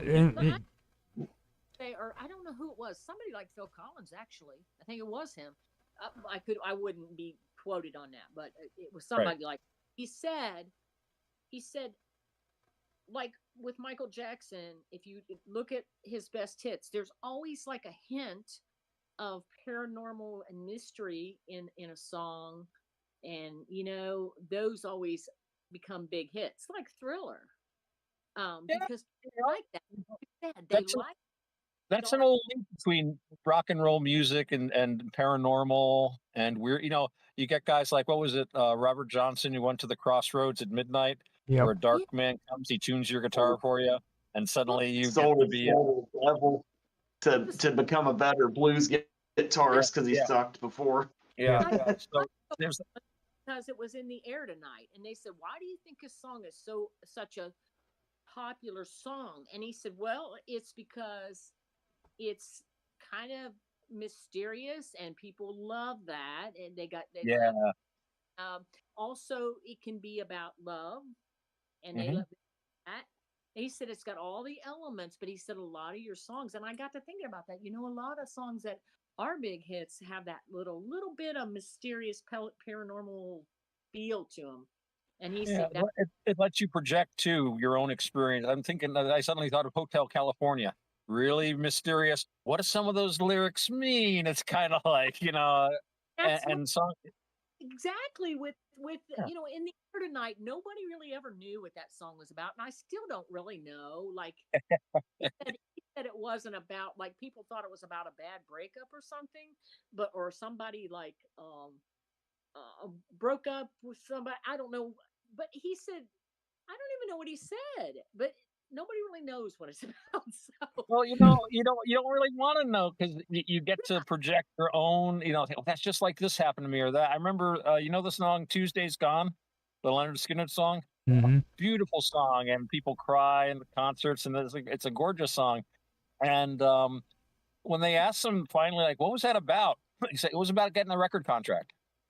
The whole thing was about, well, we've been playing out in bars and stuff. Now we signed for this Warner Brothers or whoever, and now we have to get to work. We have to go in the studio every day and da da da da. So all that Tuesday's gone. We don't get to play out at the bar anymore and just have fun. And it was all about business basically. Like so many people, like it's a breakup and this and that, and oh my god, and it's just like happened to me. And I want to give me And another beer. it kind of ruins it for them when they know what the band wrote the song about too. If um, sometimes you don't want Well, these guys are surrounded by experts too. You got to remember that. Like they know what to put in their music that's catchy and it's gonna catch the attention Yeah, of people. You know what I mean? Like musicians, everybody makes them out like they're just a bunch of partiers and stuff. But when it comes to writing music, man, they know what they're doing. They might be yeah, partiers, but they know what they're doing. we have I production support. song I heard. I remember when I was young and working. One of the students told me he's like that song is about a woman that was raped and her boyfriend found the guy that did it and he was drowning and he wouldn't save him. So that was a big thing I remember. Hmm. Wow, I I, remember hearing that. I wrote a Huh? story inspired by Hazard. Remember that song? Hazard. Yep. Who did it? Oh God, I forgot his name. It was the one where the guy freaking was supposed to meet the girl at the bridge and he didn't, and he ended up. Oh, She ended up yeah. Oh, he jumped. Hazard. I can. Like Billy Joe McAllister jumped off the Tallahassee Bridge. Richard Marx. Richard Billy Joe McAllister jumped Sounds off like it. the Tallahassee Bridge. Richard Marx came up with the song in 1991. It was called Hazard. He was Huh. Wow. he Okay. and he was a bad boy, and the law didn't like him. And so Uh-oh. somewhere in the video, for some reason, they decided to burn his trailer down. Uh-oh. I think the sheriff had the hots for the girl he was after. Uh-oh. There's always got to be Not good. love triangle or something going on. Some creepy stuff going on where that dirty sheriff, jealous of this good looking stranger coming into town. And I mean, Wow. it's you know what I mean. It's all like motif. Everybody loves that stuff, and they just eat it up. Sounds like Friend of the Devil, the Grateful Dead song we play. So what do you think? Reminds me of it. What do you guys think about manifesting? I don't even know if you manifest it because I do believe there are spirits and demons and stuff. When you play the board, like a Ouija boards and things like that, you're manifesting something, right? I've never approved of Ouija boards myself. I mean, I've used Ouija boards. They can be a fun little parlor game, Right. and I think a lot of the time it's just you can explain it by unconscious impulses. But if I studied occultism for a while, and if you're going to be operating in that paradigm of powers and principalities of unseen things, and there's a lot of unseen things. You don't just open yourself up to anything. With a Ouija board, you're just saying, hey, here I am, come get me. You wouldn't do that on a street. Anything you do in the occult world, should have the same common sense and stability as you do in the regular world. That's the trouble with occultism. People get involved in it and they're not usually very stable. And you could get all kinds of wacky stuff. So like in a Ouija board, I mean, if you're going to do that sort of thing, you need to have a protective sphere. You need to have a certain ceremony. You need to be a good psychonaut, and the only people with any kind of real discipline at this sort of thing are some, but not nearly all, people experimenting with psychedelics. And when the psychedelic revolution started, they did hook into a lot of occultism because the earlier occultists were the earlier drug people. Aleister Crowley was experimenting with mescaline right when it was invented. Magic mushrooms, stuff like that. These were all known, but they were secret because it was felt that it wasn't really good for people to have access to this stuff indiscriminately. And I think there are good arguments about that. Oh yeah, there's been some people it's made them absolutely crazier than that shit. Yeah, and you got and they're legalizing mushrooms and they've legalized weed, and just with the weed, I don't know. I'm talking to some of my friends, and it used to be if you smoked pot, you had to be careful. You had to know the right people. You had to have a certain amount of. And now kids just go into the store the minute they turn 18 or whatever, and they're smoking this. They have no idea of how to cope with it. And listen to me, I'm old, aren't I? When I was 40 years old, like, oh, you gotta turn it all down. When you get older, you start seeing how delicate our society really is in many ways, and I kind of like our society because, at least in as much as like I can live in my house and I don't have to stand outside with a gun all night to protect it. Or, I used to think it'd be, as a kid, I'd be great living in a post-apocalyptic Mad Max world, wake up every day on the dirt with an AK-47 and fight my way to what's left of the grocery store. It's like, I'm old now, man. I don't want to do that. I'm in the store. That's how I used to think. Hold on now. You know how I feel. I would love to like have a post-apocalyptic world, dude. I would be like that's cool if you're the king of it or something, and you've got but if you're just one of the guys growing, yeah. I watched Mad Max, and I'm like, where are they getting their food from? Who's growing the food? They're all yeah, I know. Rodger's always struck me as one of those crazy prepper guys. I should be a prepper, but I'm just too damn lazy. I'm too damn lazy. Lazy man's guide to prepping. Like, you actually have to get up and do stuff when you're a prepper, and I couldn't do that. Yeah. You know what I mean? You have to grow a garden. Well, you have to go hunting. You have to fish. I tried to grow a garden. I should be growing vegetables in my backyard instead of like a bloody maple tree that's roots. I don't gotta be going about that. I tried to grow a garden. I tried to grow a garden, and freaking all the animals in the neighborhood moved in on it, started destroying it. I was like, man, are you serious? So now I gotta fight off the neighborhood freaking creatures. That's protein, man. Yeah. Civilization collapse. You want that? It's like, oh, look, we're having dog tonight. Woohoo!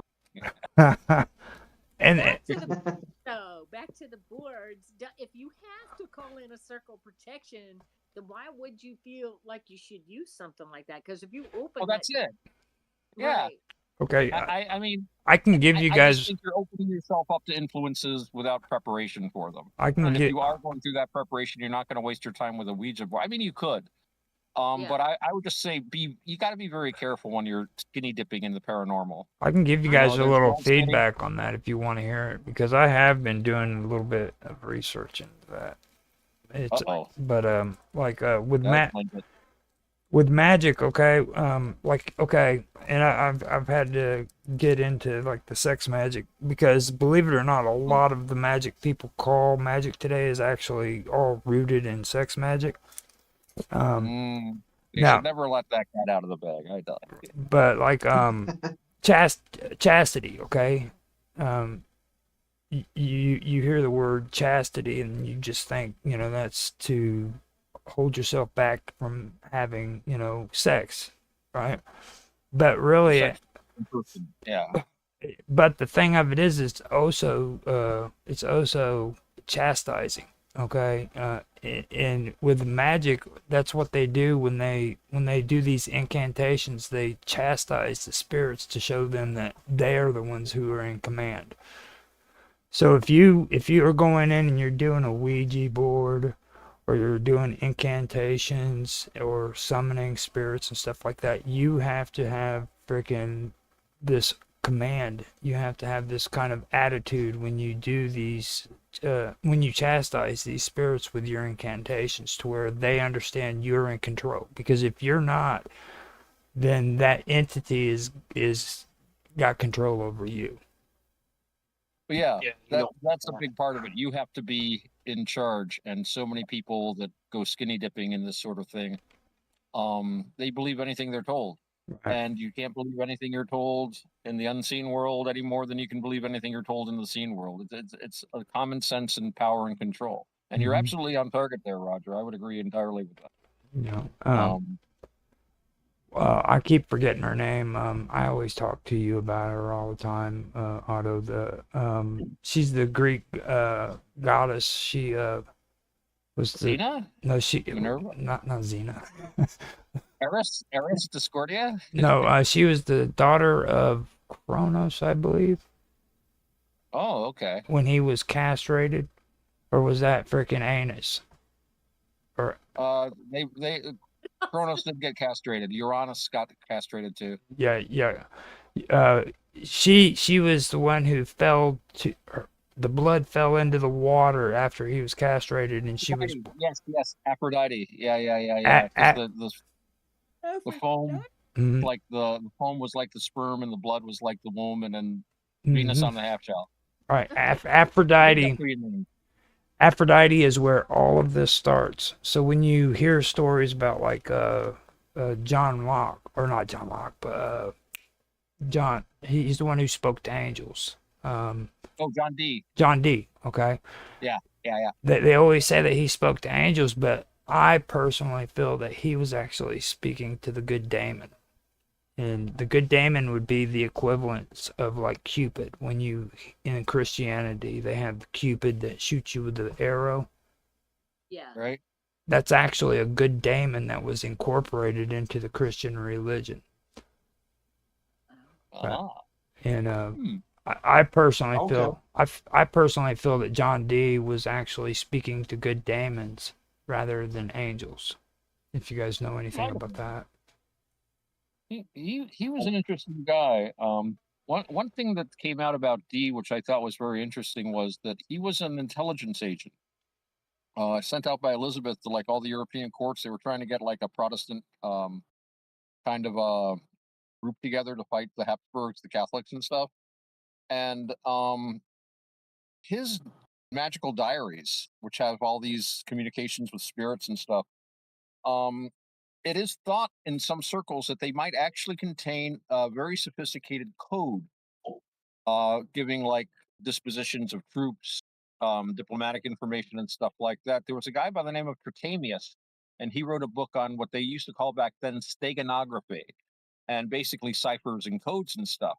And he wrote these 3 books on it. And the third book was about, it was all about how to send messages in war. And the third book was all about how to get angels and demons to send your messages so that the enemy cannot. And there's all these different complicated formula. Well, they all suspected that this thing was simply a code. They didn't solve it, I think, until like some guy from the NSA in 1980s or something finally broke this thing. You know, it was like a 600-year-old book. And when they translated it, it was all about, this is how you write a letter, which looks like a regular letter about any subject, but really you've got this message in it. And it could be that Dee's magical book, just like Tritamius's magical book, was in fact had hidden like military and diplomatic information in it.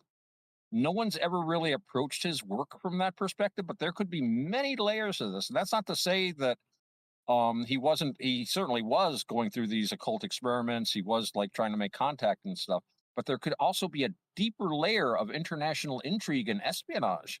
And of course, occultists have always been associated with intelligence agent. Crowley was involved with British intelligence. He was the one that advised them on interrogating Rudolf Hess. They started feeding him mescaline while he was in prison during the war to try to break him. And that was on Crowley's suggestion. Feed him some of this stuff.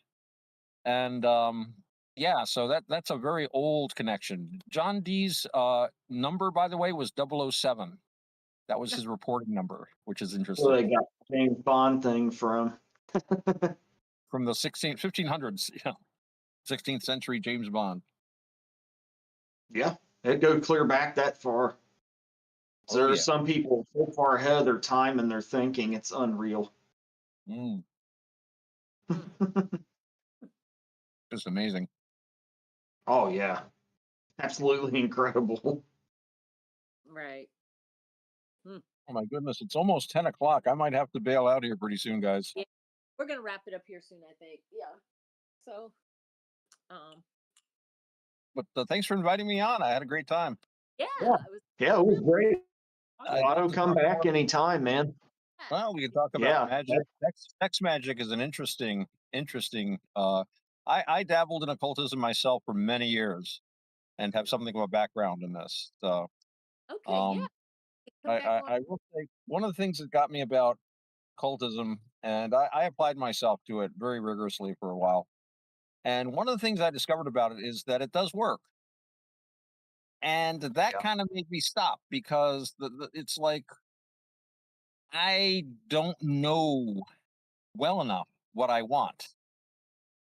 Say I want this, so I do something, and then I get this, and then I have it, and suddenly, oh wow, I've got this now. This isn't what I expected, but I have to have it now. You're So saying exactly what you're yeah, saying exactly what you're describing exactly what I've always wrestled with like visualizing things and manifesting them. Because yeah, sometimes I don't know exactly what it is I want or what exactly it is that would be yeah, best for me to do. And then sometimes exactly. it turns out to not be Uh huh. necessarily as good as I thought it would be once I get it. Because your perspective is different, and it's true. No, it's the sort of thing that I just basically switched from, there's an old prayer when you pray to God, it's like, don't give me what I want, give me what I need. Give me what I First need, even if I one. don't want it, because years later I'll look back, kind of deal. So when I realized this, I switched over to straight mysticism. It's like, never mind this. Instead of trying to work on the outside world, I'm gonna work on my own mind and try Yeah. to make that work better. And then I don't have to worry about all this stuff. Like I want to be with this person. I want to do this. I want to have that. And then you get it, and it's like, whoa, this was not, you know. Oh, Well, they not, they well, go say on. it's demons giving you everything you want because they're trying to hook you. You Mm-hmm. know, Mm-hmm. Mm-hmm. they do Yeah. that. Wish you can wish bad on people when it starts happening too. I mean, you have a lot of power with it, but it's kind You of do. deceptive.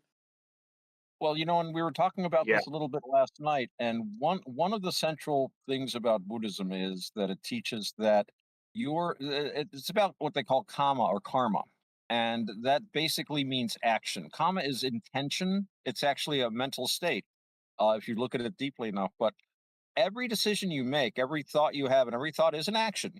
Every action you take has repercussions. Everything you do is amazingly important and powerful, even your slightest decisions. So in Buddhism, we say you want to be skillful. If you act skillfully, then you will have good results. If you're Mhm. harmless, if you observe your precepts, you don't lie, you don't steal, you don't have illicit sex, you don't drink alcohol, then you're going to give yourself protection from these things and protect the people around you. This is skillful. And so when you make your decision based on these skillful ideas, you're probably going to make better decisions. But you can't tell yourself that what you decide doesn't matter, because everything you decide, you can't, well, that drink won't hurt. This won't, well, I'll lie to this person, that won't hurt.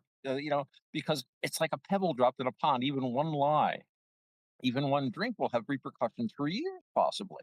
And I think Yeah. of some of the, I got away from alcohol. I always did the stupidest things on alcohol. I've done some of the stupidest things that I've ever done. And I just wanted to stop being stupid. And I'm Yeah. not going on against if you want to have a drink once in a while, that's fine too. Just for Right. me Yeah. personally, I didn't want to drop that pebble in the pond anymore. Right. And it's helped my life. I don't know if it would help everybody's life. Right. But our actions are amazingly powerful, and that's something we don't want to hear. We don't want to have that responsibility. You don't want to have this. Oh, it doesn't matter if I decide. Yes, it does. So you've got to Yeah. now make a hard decision. I'm not saying it doesn't matter if I do this, because everything you do does matter. We have so much power, and we don't want to hear about it. Yep. Right. But it's in our hands. It's in our hands. I had to step away for a minute because of some issues that was going on around me, but I'm back. Okay. And that was the answer to life, the universe, and everything. Sorry you missed it, Roger. Gosh. Well, I mean, I told Yeah. these two that I was going to keep Well, Roger, quiet. you had all the answers and you missed it because of some issue. Yeah. Well, I mean, No, But- it's all recorded. I was going to be quiet until Oh. Otto came on here, and like Thank he God gets for me that. he gets me fired up. I mean, I don't know I about do. you two, but like he says some great stuff, and I just start getting all fired up and want to talk. Yeah, Otto's interesting as hell. Definitely. Thank you. That's definitely. Oh, my He brain's has all a way full. of saying a lot of things I've thought about and wrestled with in my own experimentations with visualization and what have you, which is really Visualization- uncanny. Yeah, visualization is a very powerful tool. Very powerful tool. And how we talk to Oh yeah. ourselves. You gotta be careful This is what with in it. Buddhism they call mental fabrications, verbal fabrications. Verbal fabrications are how you talk to yourself. And you can talk to, you get up like, God, I hate myself. I hate my life. I'm no good. Da, da, da, da, da. Who And gave you those sentences? Who put those into? That's not you. That's one of those other selves that doesn't like you and is Right. trying to hurt you, right? So Mhm. that's verbal fabrications, how you talk. Then there's mental fabrications, how you frame things. This is the worst day I've ever had. You know, that's no good. But like, hey, I've got a lot of things I can get done today. That's and then there's what they call physical fabrication, and that's basically how you breathe. And breathing is the one thing you have that can directly control the mind. It is an unconscious but also conscious function. You just breathe without thinking about it while you're asleep. But you can also consciously look at your breath when you're upset. Say, well, what's wrong? Well, I'm not breathing right. I'm holding my breath. I'm hunched over. I'm not getting enough oxygen. It's making my blood levels of oxygen go down. So my brain panics and I find something good to panic about. It's suddenly these ideas come up. This. Once you calm the physical body down through the breath, is how they usually recommend, then you can start thinking more clearly and making those important decisions more clearly.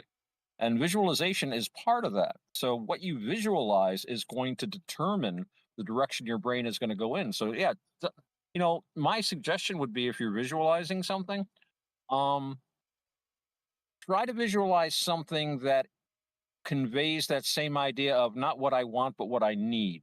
Mm-hmm.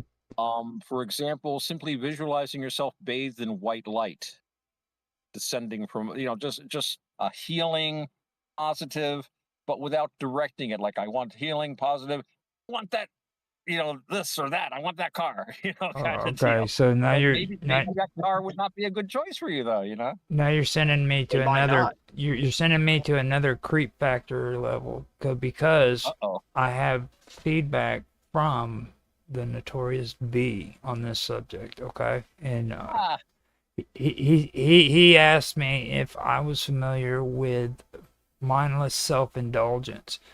This actually takes us into what I was talking to you about the other day about samsara and the hungry ghost. ah. That's my take on it. What's your Mhm. take on that when it comes to mindless self-indulgence? Well, mindless self-indulgence, again, it's what we would say it's very unskillful. Because when you're indulging yourself, that means you're ignoring. That's ignorance. You're ignoring all of these other factors. Screw the rent. Let's get another 8 ball. Kind of deal. That's mindless indulgence, and it's a wrong use of the present moment. That a lot of these guys teaching today, they say Buddhism's all about be now, be here now, man. Just groove in the present moment. And then no matter what you do, it's okay because it's just now. There's no tomorrow. There's no yesterday, man. So like, let's get another 8 ball, kind of deal. They use it as an That's excuse not what to that's for. self-indulge. Mm-hmm. That's not what that's for. Being in the present moment is in Buddhism. Every time the Buddha talks about being in the present moment, he does it as part of a reminder that death is near us at all times. Every Buddhist wakes up in the morning, me included, and you say to yourself, there's 5 things to remember. And one of them is that I am going to get older. That is inevitable. I am going to be ill. I am going to die. I am going to be separated from all that is precious and dear to me. I'm going to change. And I am the heir to my actions. I am the owner of my actions. I am defined by my actions. My actions, including my thoughts, are what make me. And that is really where you have to be coming from. And then again, it's that getting power over yourself, And when we think about the present moment, it's because we don't know how much time we have left and we have work to do. Ready to go? The answer is usually no. So, well, then get to work. Pay attention to what you're doing. Stop wasting your time being angry. Stop wasting your time hurting yourself and other people. All this suffering. The Buddha said, I teach two things and two things only: suffering and how to end suffering. And that's really all it's about. And the key is getting a hold of our, not pain. Pain's inevitable, but we don't have to suffer as much for it. The suffering is optional, and we can remove so much suffering simply by how we breathe, how we talk to ourselves, and how we think about things. And if we can get our minds to think about the things we want to think about and not think about the things we don't want to think about, then we've made a really good step. That's what I'm working on anyway. I hope to get there one day. It's real easy to focus on the negative, isn't it? Mm-hmm. I'll be thinking about something. Yeah. Negative. Why am I not thinking about something positive that happened? There's been more positive stuff usually that's happened than the negative, but you think of that one little thing. Uh-huh. Rip that one little piece of wallpaper off and just keep tearing it. That's when you let yourself lose control, because you're there and you're focused and everything, and it's like, oh, let me think about this. And like I was saying earlier, with me, it's like, oh, think about this pleasant thing, but what if this happened? And what if that happened? And in Buddhism, they call this a becoming. You take on an identity in this imaginary world you create. And most people, they live in their heads. They don't look at like the phones is an extension of that. But even without a phone, most people are going to be wool gathering, thinking about something pleasant, more likely thinking about something unpleasant, like you say, because those emotions are strong, and you get addicted to them. The adrenaline, the different changes in your blood. It's like the people going into the country western bar. I'm looking forward to feeling really, oh, this person did that. All right, now I have an excuse to be really miserable, get drunk, and have a fight with my girlfriend, kind of Right. deal. I've known couples that I've known couples that like they were like lying in wait for each other. Oh, she did this, and if she does that, I'll get a chance to yell at her. Or he did this. Oh, I'm going to tear him a new one if he does that. Oh, let's wait and see. What a But, life! What a life! but people feed off of each other that way. That's they create their excitement. Yes, I feel yes. so bad. That's a Buddhist term, feeding. That's what we all do. All things feed, and it's not just physical food; it's emotional food. It was like that thing I was saying about the troll online. Oh, the energy. He just called me a dumbass. Oh, yes, I feel so bad because like I'm a bachelor. I've been single all my life, and the one thing I Wow. love to do is like pick on married people. I really do. You know what I mean? Like especially with the new stuff that's happening with like all this politics and stuff. Like I don't understand married men. You know what I mean? Because they get all mad because freaking now transgender men want to get into a boxing match with a woman, and all they have to do is say that they don't believe they're a man. And I'm like, as a married man, freaking, you should really think about that, because how many times have you just gotten so mad you wanted to just punch her in the face? You know what I mean? You were saying that It's last like night, all you got to yeah. do is lie and say that you're not a man, dude, and you get to legally go into a boxing ring and punch a woman in the face. That could be a tempting idea. Yeah, and married men, they know what I'm talking about. They don't say it out loud, but they know, you know what I mean? And so do women. Women know that too. It's like freaking, you know what I mean? It's like you get so frustrated when you're married at some points, you know. You have to cope with it and work through it, but it's there. And I love it. I've been married a long time. I've never ever had the least desire to strike my wife. Well, I mean, I'm I not saying say that. that we've had arguments. Everybody has arguments, and we've been together. This is our 30th year, so we've had plenty of time to have arguments. But and yeah, I mean, it's gone up and down. I mean, after 30 years, it's basically set in stone. I don't think I'm going anywhere anytime soon right now. Yeah. But I don't know that whole mixed martial arts insane. thing. I mean, if you're a woman and you want to walk into a fist fight with a man and both parties want to do it, be my guest. Yeah, But you're not gonna win if you're a woman. Yeah. I don't think violence is good. Why can't you just spend some time apart? People act like they have to do everything together. You don't. You have well, separate. that's another point too. I always say my wife and I enjoy our time together, but we also enjoy our time apart. And I've got a place I rent to play music. I call it the studio. It's just a big room full of musical instruments, where my buddies all come and play. And I remember once we were talking, and I said, "Well, do you want me to make you a copy of a key to the studio in case you want to go up there?" She says, "No." She says, "Every man should have a room to which there is a key that his wife does not have." Right. So she respects that space, and we spend time. Well, I've got this other job. I dog sit, and sometimes I'm away from home for like a week. And so when I come home, it's like, oh, we missed each other, kind of. So it's a nice little, we call it. So it's like, oh, I miss you, I miss you. So yeah, but you do need to spend time apart as well as together. I think. Right. Yeah. He his own place, but he stays here a lot. But then he goes home, and I'm like, well, that's nice. It's nice. People are like, well, why don't you want him to move in? I'm like, he doesn't want to move in. I don't want him to. Oh, I saw this thing about this couple. They'd been married for decades. They lived in a trailer park. They each had their own trailer, and the doors just faced each other. And they would spend all day together, but then they'd go crash, and the one could sit up and watch loud TV, and the other one could read or whatever. And they could get up and they'd have breakfast and everything, and they'd take turns using each other's kitchens to have breakfast together. I like the whole In two doors the old facing days, you each had a other. casserole. This wing is for your wife. This wing is for you. Sounds like a good setup. Don't give me. I was gonna hold off on the trailer park thing, but like you guys are like you're in healthy relationships, okay? But I come from Southern Illinois, where the country girls out here are crazy, and like if you tell a girl that or a woman that you're in a relationship with or you're married with that you're going to step away because we need to take a break and they're mad and yelling at you, you might get something across your head. You know what I mean? Because they don't want to hear that. I've gone out with a couple of girls. Yeah.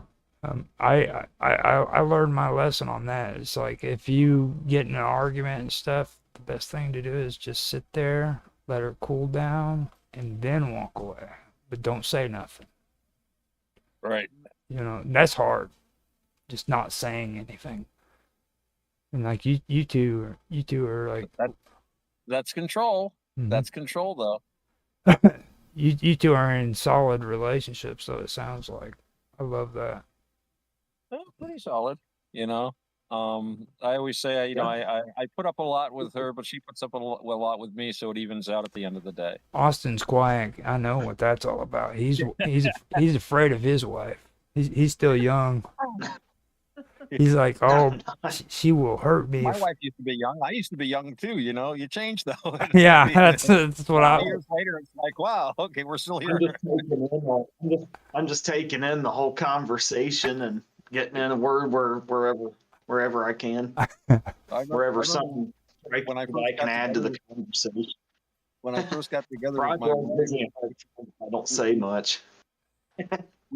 We were like, when I first moved in with my wife, we'd known each other for years, but we'd always been going out with other people, and then we both had a loose end, so we started, hanging out together. And so I remember I moved in, I brought a few things into the house, and we're going along for a while, and all of a sudden the stereo breaks. So it's like, we need a new stereo, and suddenly it's like, we need a new stereo. Uh-oh. And like, this is the first purchase this is just like a couple of weeks into the relationship. So it's like, are we going to be together in a year? I don't know. Well, who gets the stereo? I was like, oh, so we like made like a pre-new. I was like, all right, well, if you leave, then you take this. Okay. But we didn't really expect it to last very long, either of us. It was all like, oh, this will be fun for a year or two, and then we'll like move on, kind of deal. And then it's like 30 years. You blink, it's 30 years have gone by. What? Never know, sometimes. You don't. It was like completely unexpected, but could have been worse. A buddy of mine's on his just divorced his third wife, and I remember he was sitting in a meeting with me and another buddy of mine. He goes to my buddy and said, "How long you been with your wife?" Like 25 years. How long you been with your wife? I had 29 years. And he goes, "Whoa, I'm getting my third divorce. Maybe it's me." Like I could see that by then. He's picking the same types of people. That's it. Friend do that.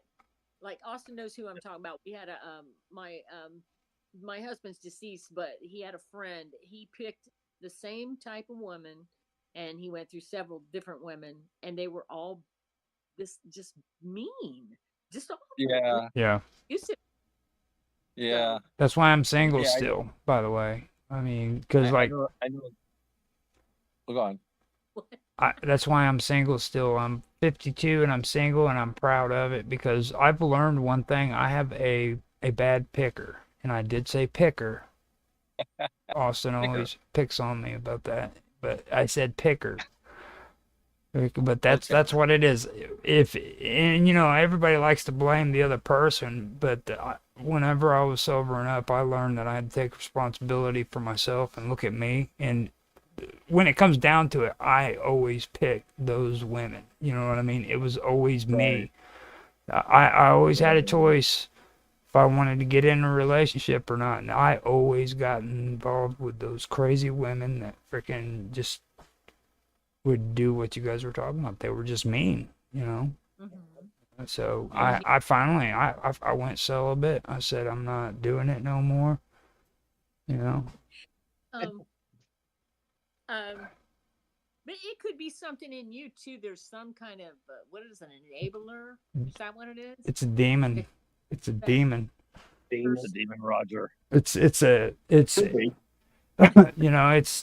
this insatiable urge to just not do the right thing. You know what I mean? Like if I'm in a conversation and I'm listening to somebody and they're saying stuff that irritates me, I feel that fire inside of me start firing up. And the first thing I should do is say, "Shut up, Roger. Shut up. Shut up." But I don't, you know what I mean? And that whenever I catch that and I start practicing that more and more, I get better at it, and I eventually start not getting. Raj, when that happens, breathe deeply, get the body calmed down, and then instead of focusing on what you're upset about, ask yourself why you're upset. Look at the mechanism. How did I get upset? What is it this person said? What is it that I don't like? What is it in me that doesn't like this? And then maybe you can resolve that when you see it more clearly. Yeah. That's the hard stuff too. That's the hard stuff too. In your own mind, it's what they call that metacognition, thinking about what you're thinking about. That's a tough one. But if we can pull it off, it works pretty good. What's that, Summer? Free. Everybody acts like you have to get married. I mean, if you don't want to get married, don't. My partner has never been married. He's had some serious relationships, but he's never had kids or been married. People act like, well, what's wrong? He focused on his career, but most of the people. It's funny, in my neighborhood, there's some older people who live here, but most of them are all single. Mm-hmm. I've got 2 boys. I've never been married. The women that I was with, I mean, yeah, they probably wouldn't have been the best choice to get married to, but I'm not gonna like have ill feelings towards them. You know what I mean? It's like right. And my youngest son, he has a hard time understanding because he had a falling out with her, and he doesn't understand how I could show love towards her where freaking, he's involved, you know what I mean? And I'm like, dude, just because we had our falling outs and went our separate ways doesn't mean I don't love her, I mean, I almost asked this girl to marry me at one point, you know what I mean? That just because you didn't get married to somebody doesn't mean that you didn't love them, Right. But you got to co-parent. Yeah. You have to try to do that for the kids. That's good because some people do that. And you don't say bad things about your kid's mom no, that's not a good idea. I've seen that happen with messy divorces, and it's like the kids get in the middle. That's horrible. And the parents try to get them to hate the other parent. That's not good. Those kids are not happy. Yeah. No. Not at all. And Austin's way too quiet, dude. He looks old. I always hate to really get talking because sometimes I talk over people because there's kind of a delay. There is You need to learn how to talk over people, dude. Seriously. Like, I got just do really it. young. I don't care about talking over you, Roger. That's right. Oh, That's the way I to said do I it. was really young, and it was the worst thing ever. Both of us were young, and it should have been like a 3-month relationship, and it turned into like, I got out of high school and married him, and we were only married for a year, and I don't know how we didn't kill each other. It was bad. It was. Wow. But Wow. I'm not that person now, but back then, wow. I mean, it was bad. She was a wild child, dude. She was telling me stuff. She's like freaking a wild child, dude. It's in one of the episodes. Check it out, dude. She's like saying I was rowdy. The Wild Child episode. Yeah, she. Wild Child episodes. But everybody Oh has God, we've done so many episodes. I don't remember which one was which one that would have been, but I remember It was the one after. Roger. It was the one after. No, it was before the cornfield. When she's seen that, Narrow it down. she seen that movie star that came out of the cornfield, and she's like, "Whoa, what's he doing here?" And he just, Huey Lewis, the Oh, yeah, that was the time travel from 1985 that came out of the cornfield. yeah. Huh. yeah, Talk about a creepy story. That was eerie. yeah. Mhm. Now, Well, that's right. Creepy stories. yeah, hold up. That's a good idea, Otto. Tell us your creepiest story, dude, because that's kind of what this is about. Yeah, we'll stop. Creepy. We'll wrap it up. I've had a few experiences that were I don't know. I think Roger, you might have heard the story of the haunted bathroom. This place I lived once. That was kind of creepy. Yeah, tell us. The haunted bath. Yeah, Well, tell us that one. I used to live in this apartment, and I had a housemate, and he and I were. It's the way that it was like the it was like a house, and I rented the lower apartment, and the upper part of the house was an upper apartment, and it was like a long kind of a house. So in the front there was like a porch, like a glassed-in porch, and there was a living room, and there was like a kind of a narrow place that was like we had a bar set up in and a kitchen, and then it kept going back. So it was like a big hallway, and then there was a bathroom, and then there were two bedrooms in the back. And my friend's girlfriend was over, and he and I were sitting in the front room, watching Star Trek, I believe, and because we always watch Star Trek, "Oh, it's Star Trek," and she had gone back to what was her name? Can't think of it out. But anyway, she went back to take a shower, and so we're like sitting in the front. Da, da, da, da, da. All of a sudden, we hear a scream. So we jump up and we run down to the other end of the house. And Iris, that was her name, Iris. She's standing there and she's in her bathrobe, and she's just pointing at the bathroom with her finger shivering. And when we finally got her to say what had happened was it was dark in the back of the house. So she had taken her shower, she'd opened up the bathroom door, and she allowed the light from the bathroom to illuminate the bedroom, which was pitch black. And she walked into the bedroom, turned on the light on the bedstand there, and then she came back in to turn off the bathroom light. The bathroom light was switched off. And she said she could not have gone into the bedroom unless the light was on. There would have been no light to see. She knows she left the light on when she walked out of it, but she came back, and we had two upstairs neighbors. They were a weird pair. That's another story. And we were trying to figure it out. And conceivably, if one of the upstairs neighbors knew exactly everything that was going on, he could have silently tipped down the stairs, come in, flipped the switch, and ran out the door again in the time it took her to. I mean, it didn't happen, and we would have heard them. We could hear them walking around upstairs. And Right. that bathroom always did have weird stuff happening. It had, the bathroom plugs all have the little circuit breaker.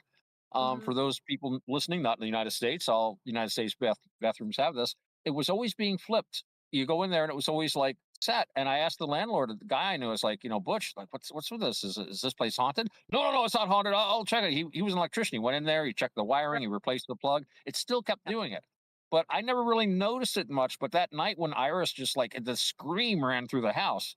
So I think that's for the haunted bathroom. So there's my creepy story. I've got others, but that's the one for tonight. That's pretty That was a scary. good one, man. Yeah, you'll have to come on here and tell us one every time. I'd probably run out pretty soon, but I got a few more. I'll tell you Yeah. about the USS Constellation one time, the haunted ship. Oh. Yeah, I want to hear that one next time. Yeah, I had a ghostly experience on the Constellation. Just remind me, and I'll tell you that one. Yeah. Well, Okay, yeah, I will. Austin grew up in an old farmhouse. I lived there for Ooh, with his dad and his sister, but we had all kinds of stories from that house. Oh nice. God, We could have a whole series just about that place alone in and of itself. You do have an entire series about that place. right. Well, actually, Yeah. it's 6 episodes, I think, but Yeah, there's a whole number of episodes. We should go through and try to categorize some of the old episodes I can do that. into those. Yeah. Yeah, because Roger's probably got every episode we've done. Like he knows every last word ever spoken on every creepy corner mystery show episode that's ever been done. He's probably got it memorized. Yeah. Got it all down. He's pat. I tried to write down a lot of my stories because I would forget them, and I haven't written down all of them. But it shows how you forget, because the other day I was looking on my memories on Facebook, and I had this is a creepy story, but it's real short. I saw in my memories. I sent it to you, Austin. We had a dog named Hambone, and he died, and we had a boxer, Soleil, and she hated him, and so like I would always feed her in the kitchen, I think, and I'd feed him in the living room. Right. And she, every morning when I was getting ready to go to work, I'd put her food in there, put his food in there, and even though she had her food, she'd run in there and look at him and growl at him, and then run back to eat her food. So that was so. And so, I'm like, why does she do that? She wouldn't attack him. She's pissed off. So, anyway, Hambone died because he's really old and everything. And so it was a couple weeks after that. And was getting ready for, well, I was in on the weekend. I was getting up and getting coffee. And I put her food down. And she acted like he was there, like it was any other morning he was there. She ran into the other room, growled, just like she always did. And then she came back to eat her food in the kitchen. And my husband, he said, he's back, that poltergeist. It's like, he's back. And I was like, that was creepy. That was pretty creepy, though. And she hadn't been doing that. She just did it that one morning, and it was so weird. It was like he was just there, but he wasn't. Dogs can see things we can't. Yeah. I'm gonna have a hard time sleeping after hearing that, because it's. We'll have the light on all night. Poor little Roger. Yeah. He gets scared too easy. He's too sensitive. You're right. I mean, seriously, I will get scared and not be able. Well, I mean, the 2 freaking pots of coffee might prevent me from sleeping, but that might have something to do with it too. That could do it. Yeah. That could do it. Remember that one time? I remember that one time I did that narration for something. I forget what it was. And you said you said you listened to it and it was so creepy you had to stop. Yeah. What? Our side stories or something. What was that? Did it really freak you out that bad, or were you just joking? No. It didn't. No, on both. Like it freaked me out, but I wasn't joking. So it's no to both questions. Like it didn't really freak me out, but I wasn't joking. You know what I mean? It was like it was kind of it wasn't like scary, kind of creepy. It was just that creepy thing. You know what I mean? Like that. Effective. You know, like effective. Right, like the 3-finger guy who's serving you mashed potatoes, kind of creepy. You know what I mean? It's like, kind of smarmy. Yeah. Oh, that's not good. Just no. And there's a good idea too, because Otto, you would be perfect for this. But me and Austin's been trying to do a project for about 2 years now that we've never been able to get through. And there's one thing that I'm really wanting to get somebody who knows what they're talking about when it comes to the Naga, to come on and have a conversation about it. Would you be willing to do that sometime with me and Austin? I'm not an expert on Nagas, but I'd be happy to talk about it. I'm sure you know more than we do, though. Are you talking about the Everything About Aliens series we've been doing together on and off, Roger? Yeah. Okay. Yeah, that'd be very interesting to hear about Otto talk about that some. Yeah. Oh, I can talk about anything. I mean, when you say Naga, I think of the in Buddhist mythology, these are these snake-tailed critters. They're like spiritual beings. They're very important in Mahayana Buddhism because they've got this great little thing in Mahayana. Don't get me going, but you see, the Buddha had all these secret teachings that he couldn't tell people while he was alive, but he entrusted them to these Nagas, these immortal beings. And then 300 years later, say, "Oh, look, the Buddha really meant this. You're ready for it now." So it's like, look, we've got a new Buddha Sutra. It's only, well, I know he died 300 years ago, but really, he gave it to these snake-tailed guys to hang on to. It's like, I don't know. Yeah. But the Nagas are kind of a spiritual being. I actually have a friend of mine who's kind of an expert on that. Maybe we could get him on too. That'd be cool. Yeah. That'd be real cool. I know a lot of Buddhists.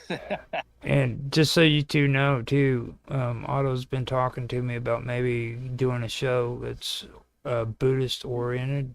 And yeah, maybe we could do something this Tuesday, Raj. It sounds like a good plan, and we'll put it right here on the channel on the Wonderful World of Weirdness. I've put posts up in the Discord already saying that it's a possibility because I wanted to wait. Huh? What time do you have that show on Tuesday? Usually. It's up to Otto. He's the man. All I'm doing is recording like I'm doing for you guys. Okay. Oh. But well, I can't. When do you usually like to start shows, Raj? For me, regular time. For me, I've given up all hope when it comes to making a schedule. I've basically told whoever I'm doing the streaming and recording for, you pick the time, I'll be there. So I mean, on average, for my own streams and videos, I do it at 5 o'clock. But I've noticed a lot of people like doing it later, so I'm cool with it. Well, this year too, Roger, I want to try to do that one interview on Strange Stories we talked about, where I talk about all those old battles and stuff. Yes. Remember me talking about we talked about that a while back, and I never had time to get around to it. I do want to try to do that sometime this year. I want to. That was kind of a reincarnation thing that ties into Buddhism. Exactly. Yeah. Oh, that sounds interesting. Yeah, Otto would really love that. I'd like to check that out. I think. Well, as far as the show goes, I'm used to doing things around 8 o'clock or so my time. Sound good. Because that was always when I would get together with Bob originally. Okay. Before everything went upside down and backwards. So I usually have that. But you know what? I'm going to get a hold of my pal Sir Brian. Not Brian Rue, but my buddy who is he's like my this end producer of stuff for like podcasts and stuff. Mm-hmm. So let me firm that up with him, but maybe we can do something around 8 o'clock my time if that's good. I think what's that, 7:30 for you, Raj? It's 8 o'clock is 7 o'clock for me. It's the same schedule we got here. So with Summer in Austin, like they usually do it about 8 o'clock at night too. So I'm fine with it. Yeah. And it's 8 o'clock. Yeah. Well, I'm going to hear. Austin, you want to sign off too? You can do since you. Yeah. Well. Yeah, my dog's he's going to need to go out in just a second. Yeah, I was supposed to sign off before I go, but here I am. No biggie. Well, hell, we've been doing this now for 2.5 hours. So this is one of the longest shows we've done in a while. Pretty good. Yeah. Okay. Oh, yeah. Awesome. It's been nice talking to you, Otto. Been nice talking to you too, Summer, and you too, Art. It says Art. Yeah. Yeah, thanks, Otto. It was nice meeting you. You'll have to sit in on one of our shows again. I'd like to. I got a lot of spare time right this second, so maybe I'll come on a little more often. Roger keeps me informed of what's going on. Absolutely, man. We'll And try Raj, to do another one soon. Yeah, when Raj, you gave me the link to this Discord, so this is your Discord? Yeah, but the only thing about these links on Discord is they go outdated. Like they don't Oh, okay. they die after like a week. I accepted the invite and everything, so I think I'm in the Discord right now. Okay, good. Yeah, then you're set up. You'll get the latest information on here. We can hook up and do stuff. Like this is for the wonderful world of weirdness. This is the central area where everything's done. So. Okay, cool. Glad to be in the loop now. Oh yes, you are in the loop. Right up, and you could wrap it up. Yes. You're gonna have to do this professionally too, you two. Like you're gonna have to say goodbye to your viewers and all that good stuff. And give your websites. Yeah. Oh. Oh yeah. Who's doing it? You doing it first? You want me to do it first? You can go ahead and wrap it up tonight if you want. Oh, okay. This has been another episode of Summer Todd's Creepy Corner. This is Summer Todd's son, Austin Todd, signing off for the night. You can find me on YouTube and on Facebook. I'll give Roger the links in the comment description of this stream to where people can find my music. I'm also here on Discord on Arts Music over on the music channel, and Roger got the link for that. He can put in the description section. Thanks for watching the show. We look forward to seeing y'all and talking to you again next time. And special thanks to Otto for dropping by tonight. We hope to see him again in the near future. Okay. Bye. And thanks to Roger for hosting this. Thank you. Bye-bye. Thanks, everybody. Bye-bye. Yeah. Okay. Bye. There we go. We got it. And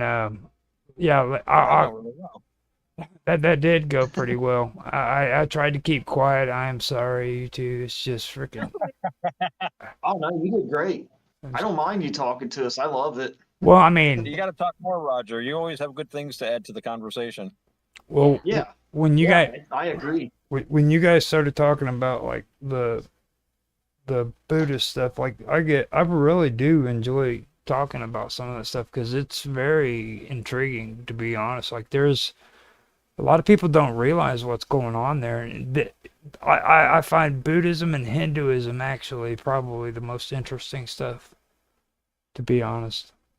And we'll get you over on the Buddhist Discord if you want. If you think you can handle the conversation. I don't think I could. I don't think I could keep up with the big dogs.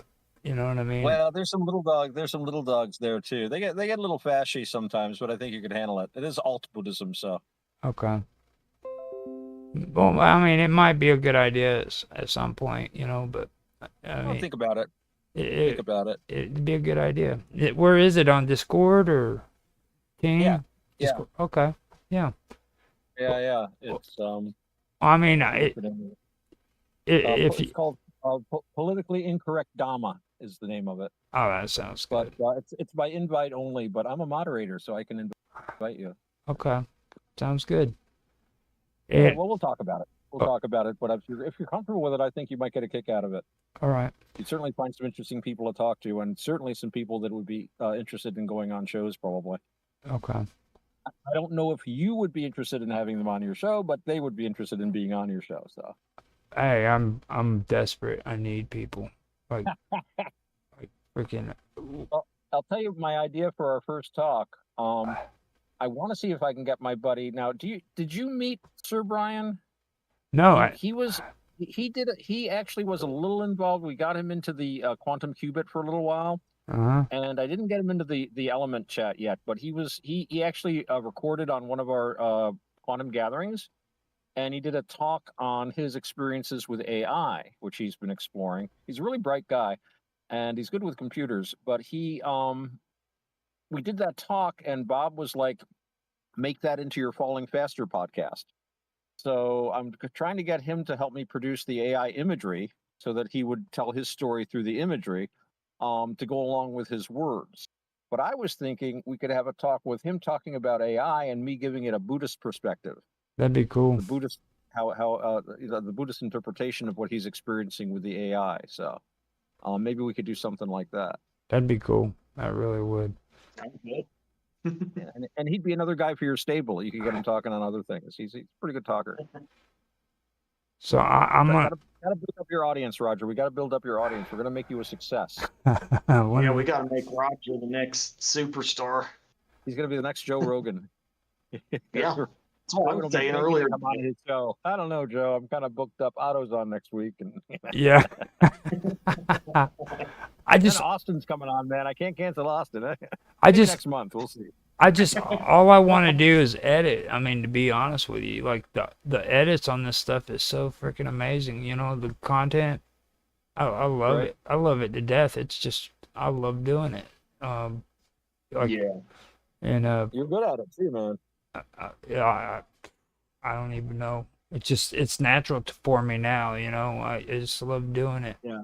And so I'm gonna get off here so I can go edit some more. I've got some more episodes of Quantum Gathering that I need to get out, and beautiful. And now I'm gonna take a minute to practice the guitar and sharpen up for some new recordings I'm always working on. Nice. No, what kind of music you doing? I guess you could say it's like prog rock and alternative rock and right. Psychedelic rock. It falls kind of in that category. I'm here on Discord over on the music server. I'll check Roger that out. knows where it's. Yeah. Roger can get it. Well, I can actually invite him to your channel because I think you guys would love to freaking talk about music together because he Yeah, actually, Otto, me and old John, you know who he is, right? Yeah. And me and old John collaborated for a short time too on a project called Phoenix from the Ashes about a year ago now. Mm-hmm. Nice. So we got some of our music, the songs we did on there too. Oh. Cool. And of course, I got a YouTube channel. I shared I got some of my art over on the Wonderful World of Weirdness too, called it's on a channel I think John made. It was Austin's artwork. Mm-hmm. Roger knows where to find it. Hey, I'll have Roger give you all my links and invite you over to him so you can check it all out. It's got all I do a lot of spiritual art and nice stuff. I guess you could compare my music would be most comparable to maybe some kind of cross between Tool and Pink Floyd, just to give you two big bands that everybody's real familiar with. That's the quickest way I could describe it to you. But I'm putting everything out. I got most of my music out on YouTube already, so I can have Roger send you the link. I can send you the link to the YouTube channel too. Cool. I'll check that out. I was in a band for a while called Hungry Jack, and we did all original music. Our genre was comedy heavy metal, and we would wear costumes and do things on stage, and you were supposed to wear like a mask. I never wore a mask, and I wore a lot of different costumes. I started off with Tommy Otto, then I tried, nobody paid attention, so I did Fasciato. I wore a Kekistan flag as a cape. Nobody noticed. Nobody knew what it was. So I did Tropical Otto when we played like in really just topless. And finally, I'd wear like a Hawaiian shirt. And finally, I settled down to Cool Jazz Otto, and I would just like wear like a vest and like a nice shirt with buttons and stuff. And our lead singer would dress as a nun, and he wore cheese grater as bling, and he wore a Mexican wrestling mask, and then the nun's habit on top of that. So like halfway through the set, he would like just grab and pull the wimple off, but he'd still be wearing the full head mask. And we played a lot of weird songs about food and Jesus, and sometimes food and Jesus. But there's some of it is out on YouTube. We did pretty good. We were opening for national acts. We opened for Five Finger Death Punch. We opened for One Eyed Doll. We threw a music festival here in town. We had Michael Graves from the Misfits was our headliner. Oh, that's cool. And we were doing pretty good financially, and we were hitting like a lot of the ski lodges and like hostels and stuff in Vermont and bars over there all through the winter. And we were just getting to a point. We had an album come out on iTunes. You can check out samples at hjack.net. And then as we got more successful, the pressure started building. We had one guy was working a good mill job. So suddenly it was like, hey, we got a chance to tour. I got my mill job. And he started complaining, I could have made $300 instead of coming out and playing. I said, why don't you quit the band, dude? All right. But anyway, so there was some pressure there. And then all of a sudden, the lead singer was having an affair with our videography producer, making Oh music my videos. goodness. And then he was sending texts to the rhythm guitarist whose wife saw it and thought it was about him. In the meantime, the keyboard player had this really issues with the lead guitarist as well. And it was just the whole band just went poof in this big explosion. Yeah. Keyboard That's happened to a couple of bands I've been in. It's so hard to keep everybody together and keep moving in that when you're starting direction. to make it too. That's the thing. We were actually, we were in the black. We had a good band fund, and but the lead singer just got squirrelier and squirrely. He started smoking pot, and a lot of the guys in the band did, and he never did. And he said, "You guys think I should smoke this stuff?" And I've been drinking too much. Like, I can help you cut down on the booze.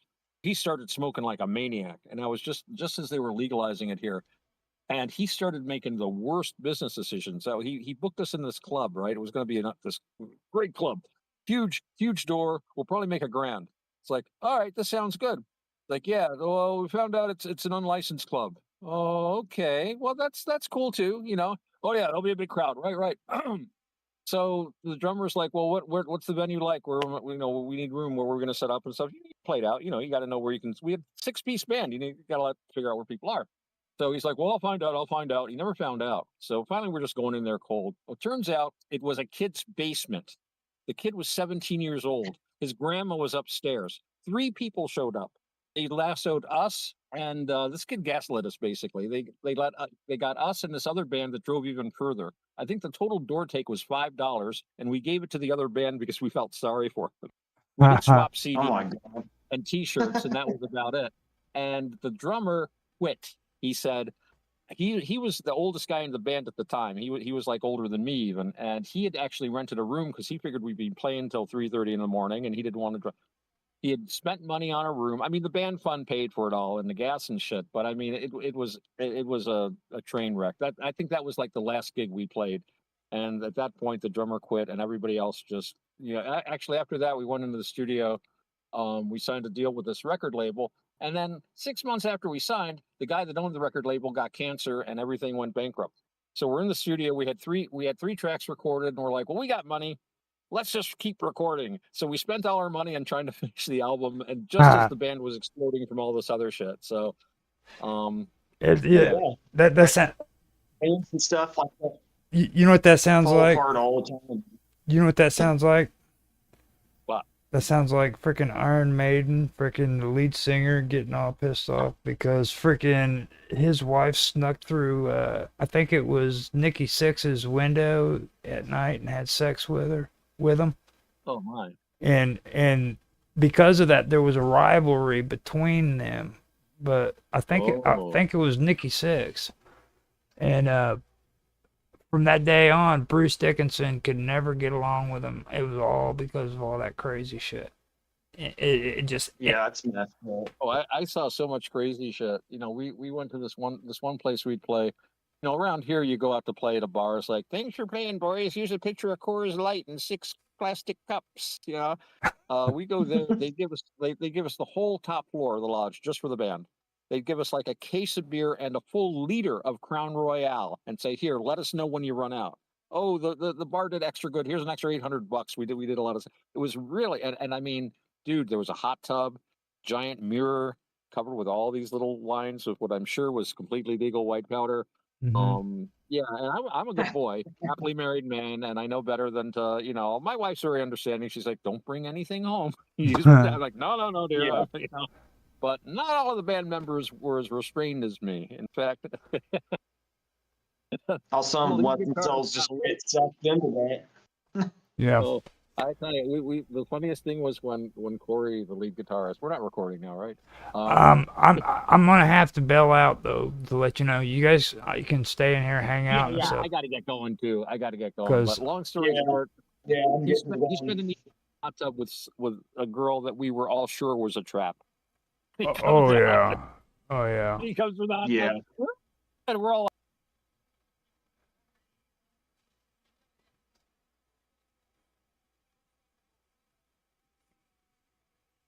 Well, I had a part two to that thing about the boxing ring thing. Um, it's like if you think they're trannies, you punch them in the throat.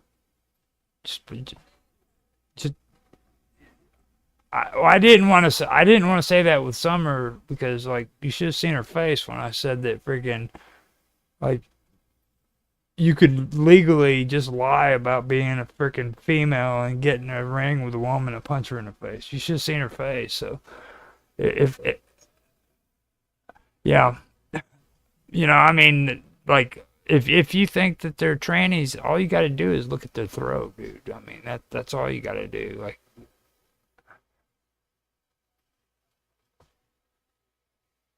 yeah, butter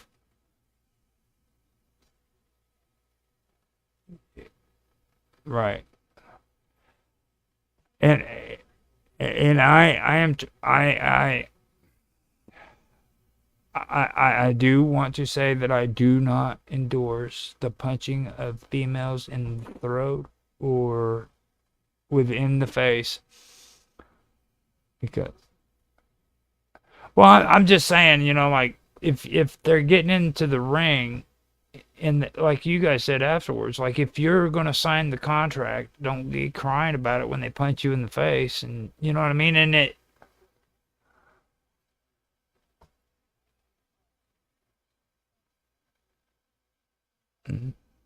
mhm.